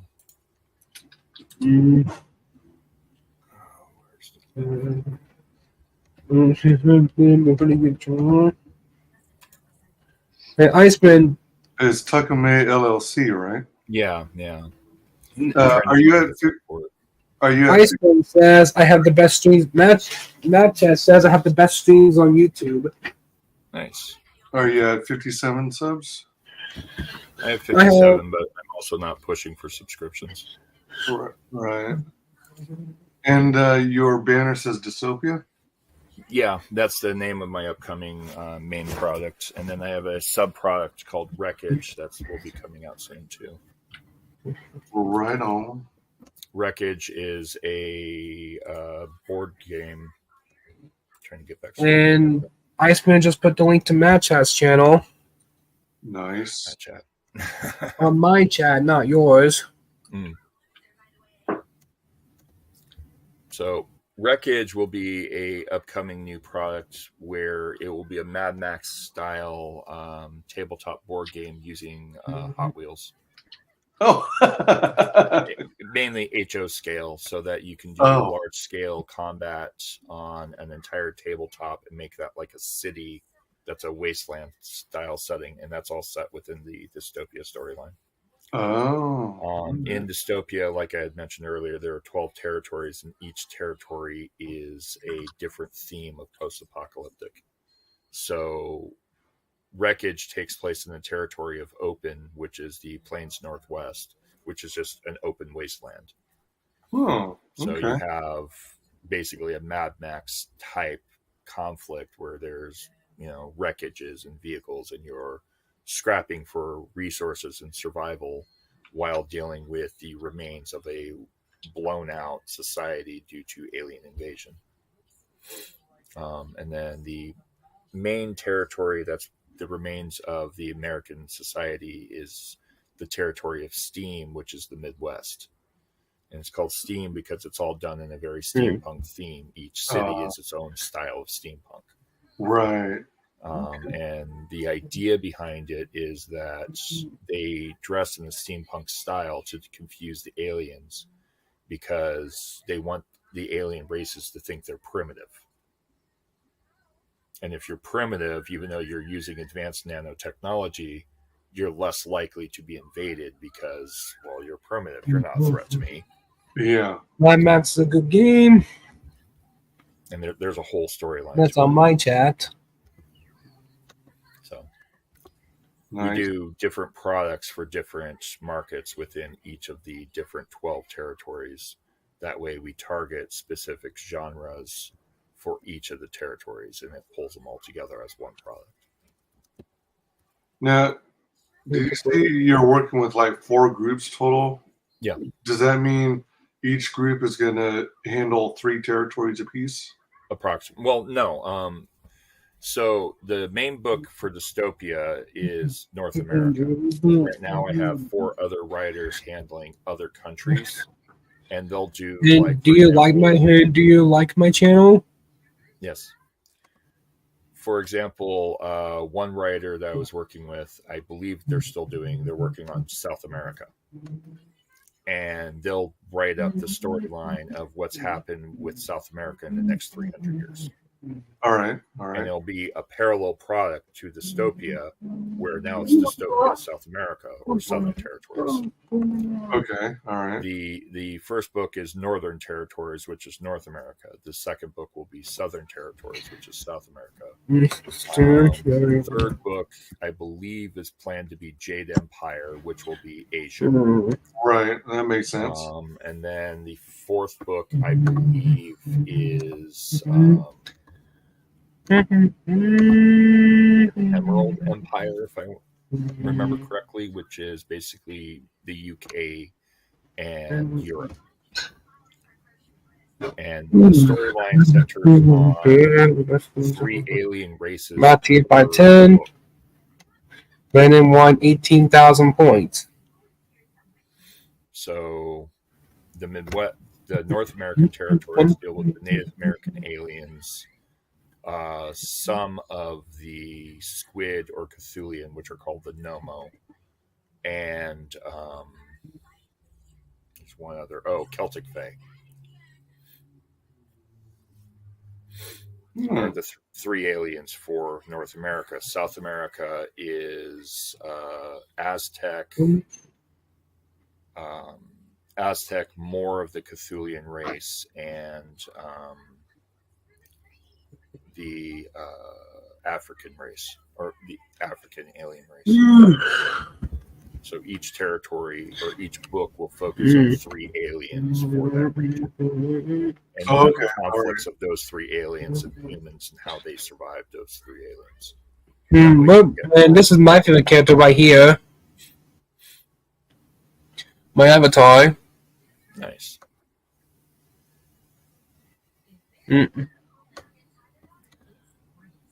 All right. Why